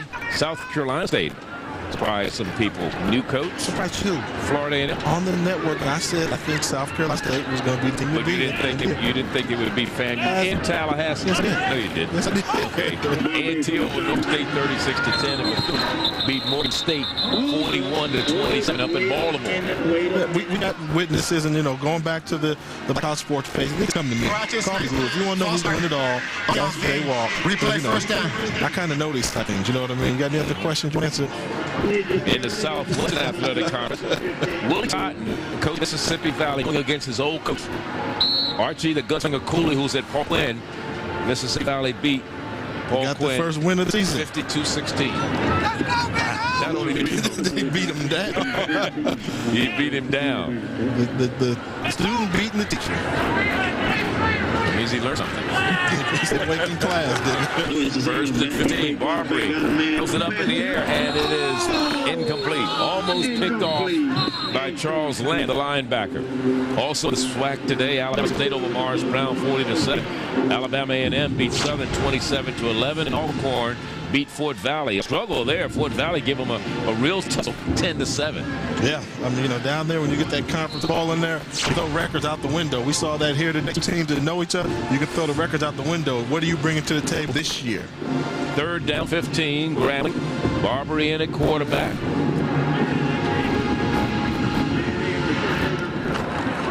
And hands off to Lev Lewis, who gets back to the original line of scrimmage to bring a 4th and 10 from the 44. So this will be the first time.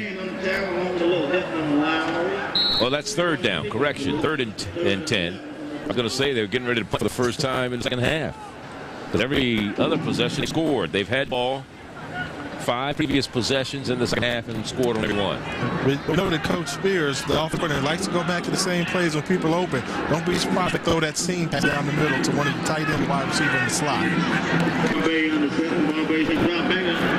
Front screen, and a lot of pressure was put on the quarterback Barbary by Jay Run. And he said, wait a minute, Coach, I don't know if I'm ready to play in this game yet. What happened there was the guy that was supposed to get the screen pass got tripped up trying to block and buy him some extra time. And I've been in that position before when he's supposed to throw the ball to is laying on the ground and a big 208-pound lineman's in your face. That's not a good feeling. Yanez, who punted 4 times in the first half, will punt for the first time in the second half. 5:21 to go. They're coming, but he gets off. And the catch is made by Courtney White, trying to turn the corner. He's out to 32. Let's go down to the sideline with Nicole Watson right now. Nicole. All right, Charlie. With me now is a gentleman, Ken Rashad, and he's the president of Rashad Communications and the operator for SWACpage.com, where you can find all your information on your SWAC team. Ken, you told us it was a simple situation of supply and demand to set your website. Yeah, and the demand primarily came on my behalf, which being an avid supporter and follower of HBCU sports, I simply wasn't getting enough information going to the major networks such as ESPN.com and even your local Dallas morning newspaper. So I decided to take it upon myself, learn a little bit more about the internet. Went out to a local CompUSA, got on HTML and learned basics about HTML on the internet, and utilized my connections with some of the SWAC IDs, and before you know, 5 years later, here we are. Excellent. Now, what can we find on SWACpage.com? You can find pretty much anything you want to. It covers all areas of the SWAC sports, including football, everything on all 10 teams. Commentary from various individuals who cover SWAC sports and who are close to HBCU genre. We've got several of insiders who know with their perspectives, who follow their teams very closely and know all the ins and outs. So pretty much anything that you look for, you can find. All right, excellent. Charlie, he's also a 1990 graduate of Grambling State University, so another classic situation with an HBCU graduate giving back to black college sports. No question about it. Congratulations to him and much success at SWACpage.com. Neil J. Walker here, where we have 4:11 remaining in the game, finishing up some scores. SIAC, Tuskegee over Lincoln 46-20, Morehouse beat Kentucky State 45-16. Of course, we mentioned in the CIWA, it was stated before, overtime beat Winston-Salem 30-26. The long pass has a man out there. Douglas can't hold on. He just can't get it. He had beaten his man downfield. That was Octavius Bond, and he laid it out there for Robert Douglas, the junior out of San Antonio. And also in the CIAA today, Bowie State, big win. They beat Virginia Union 19-8. And Virginia State over Livingstone by a score of 28-14. So a lot of action in CIAA football. Looks like the Bulldogs up there, Bowie, are trying to make a noise up there. Maybe interesting to see how they do. That was Livingstone's homecoming also. I mean, Virginia State's homecoming, which they lost. I know Winston-Salem's already their homecoming. On, throws, incomplete. I mean, that's one of the best feelings you have as a football player. When you go in somebody's house and you ruin their homecoming, I mean, I don't know. I think I ruined a homecoming once or twice in my lifetime. Didn't I, Charlie? I remember one particular. Was that the homecoming for you? I was A&T's homecoming. Overtime, and you ran it in from 25 yards out. I think you were going to make it. I thought they were going to have to get oxygen at the 5. We were in 3 and he only had to run 25 yards. He got to 20 yards, and there was nobody in front of him. And he was breathing so hard that they brought the rescue squad to get him into the end zone. Here's Douglas. Down midfield. He's going to be short of a first down by about 3 yards. Tom, this kid who's come in here, he's got a lively arm. I can kind of see why they get excited about him. He's not the biggest guy on the team, but he comes in there, he never strikes, and he's got a plan on where he wants to go with the football. And Douglas did a good job of there trying to get extra yards first down. We haven't called the Browns' name a lot tonight from Grambling. That's a good thing. And he's done a great job out there over the second. He's one of the 2 players from historically black colleges and universities who are Buck Buchanan Award nominees for the Defensive Player of the Year in 1AA football.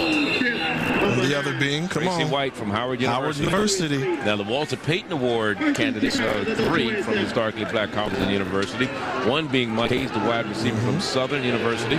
The other being Robert Kent, who will see next week, the quarterback from Jackson State. The other being a quarterback from Bethune-Cookman, that's Alan Suber. Yeah, and that Robert Kent, I'm very much looking forward to watching that game next week. I remember seeing him as a freshman, and he's done nothing but progress. Every year he's gotten better and better.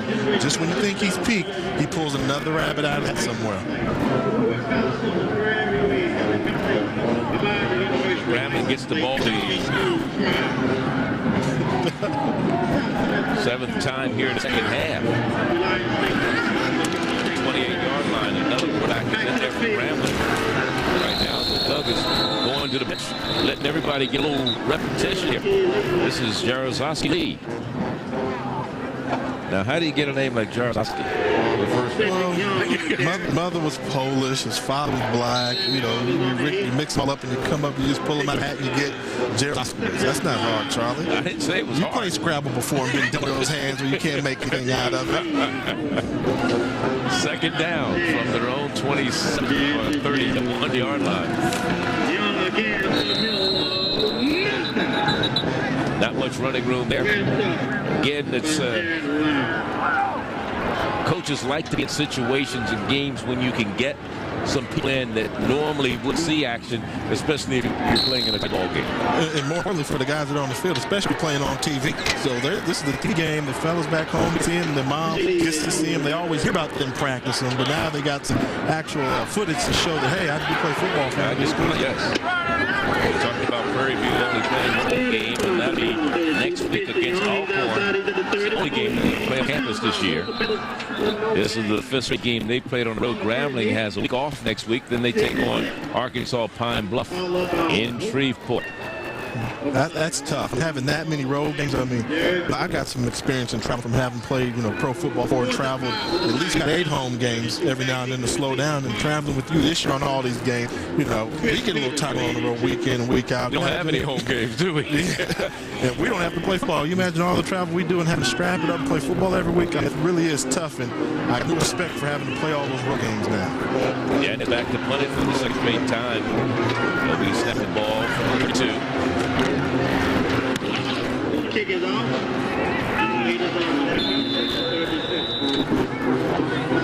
Let's check out our variety of MVPs of the game.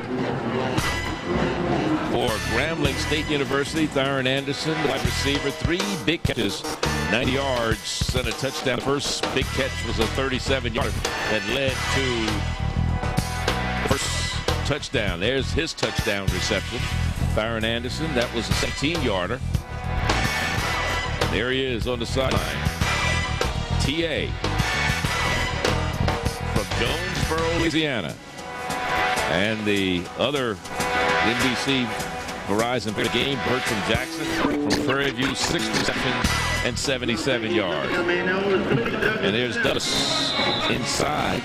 But didn't gain much. The ball was snapped at the 36-yard line. And let's look at Bertram Jackson, what he was able to do. Big catch for him there.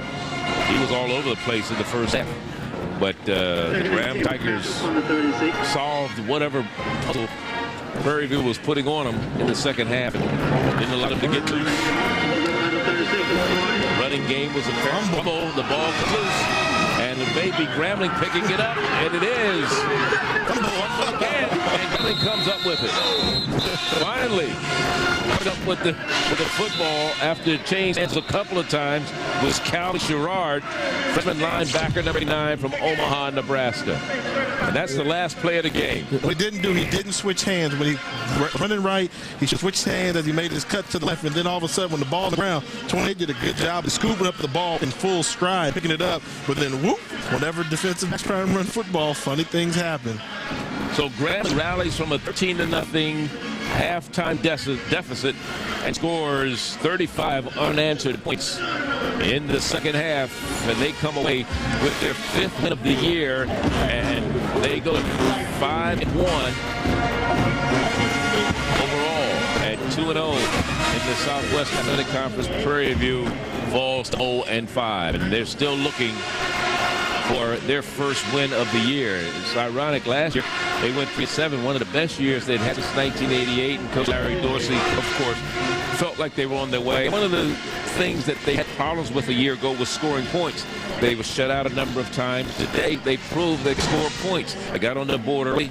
They established the running game early. They put the ball in the air. It was effective, and they just could not put Grambling away. You know, the old saying, you have a gnat, kill it with a sledgehammer. No, hit it with a fly swatter.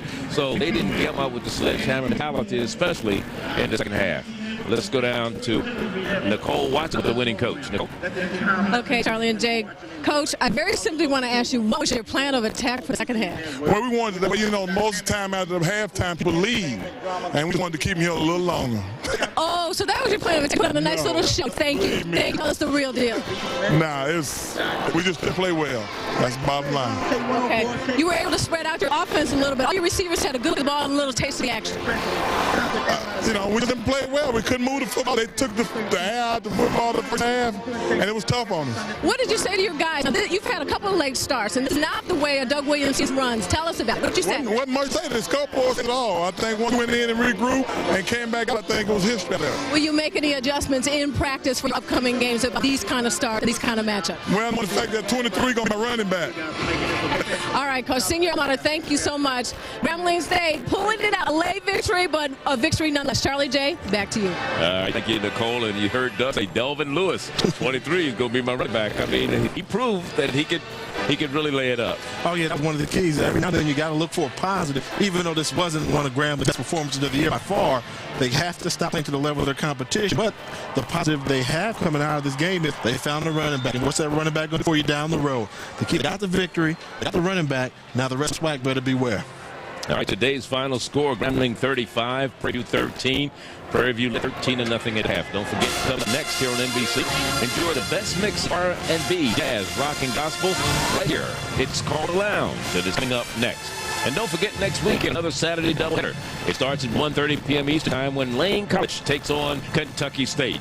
And then at 7 o'clock p.m., Jay and I, along with Nicole, will travel to Mobile, Alabama, and Lett Stadium for the Gulf Coast Classic as Alabama State hits the gridiron against Jackson State. So you don't want to miss that one. It's 10 p.m. Eastern Time next Saturday evening. Again, from Dallas, Texas here, and the State Fair Classic, the Grambling Tigers increased their record to 5-1 as they come out victorious over the Panthers of Prairie View A&M, who fall to 0-5 for the season. So it started out very promising for Prairie View. Here we go. Touchdown pass in the end zone. Another touchdown pass for Prairie View. That made it 13-0. And then, of course, pressure on the quarterback. Darren Anderson came up big tonight for the Grambling Tigers. Just Delvin Lewis, one of his 2 touchdowns for the evening. Grambling on the roll in the second half. The tight end, Gershawn Jesse, in the end zone for TD. And here's another touchdown pass. This one to Darren Anderson.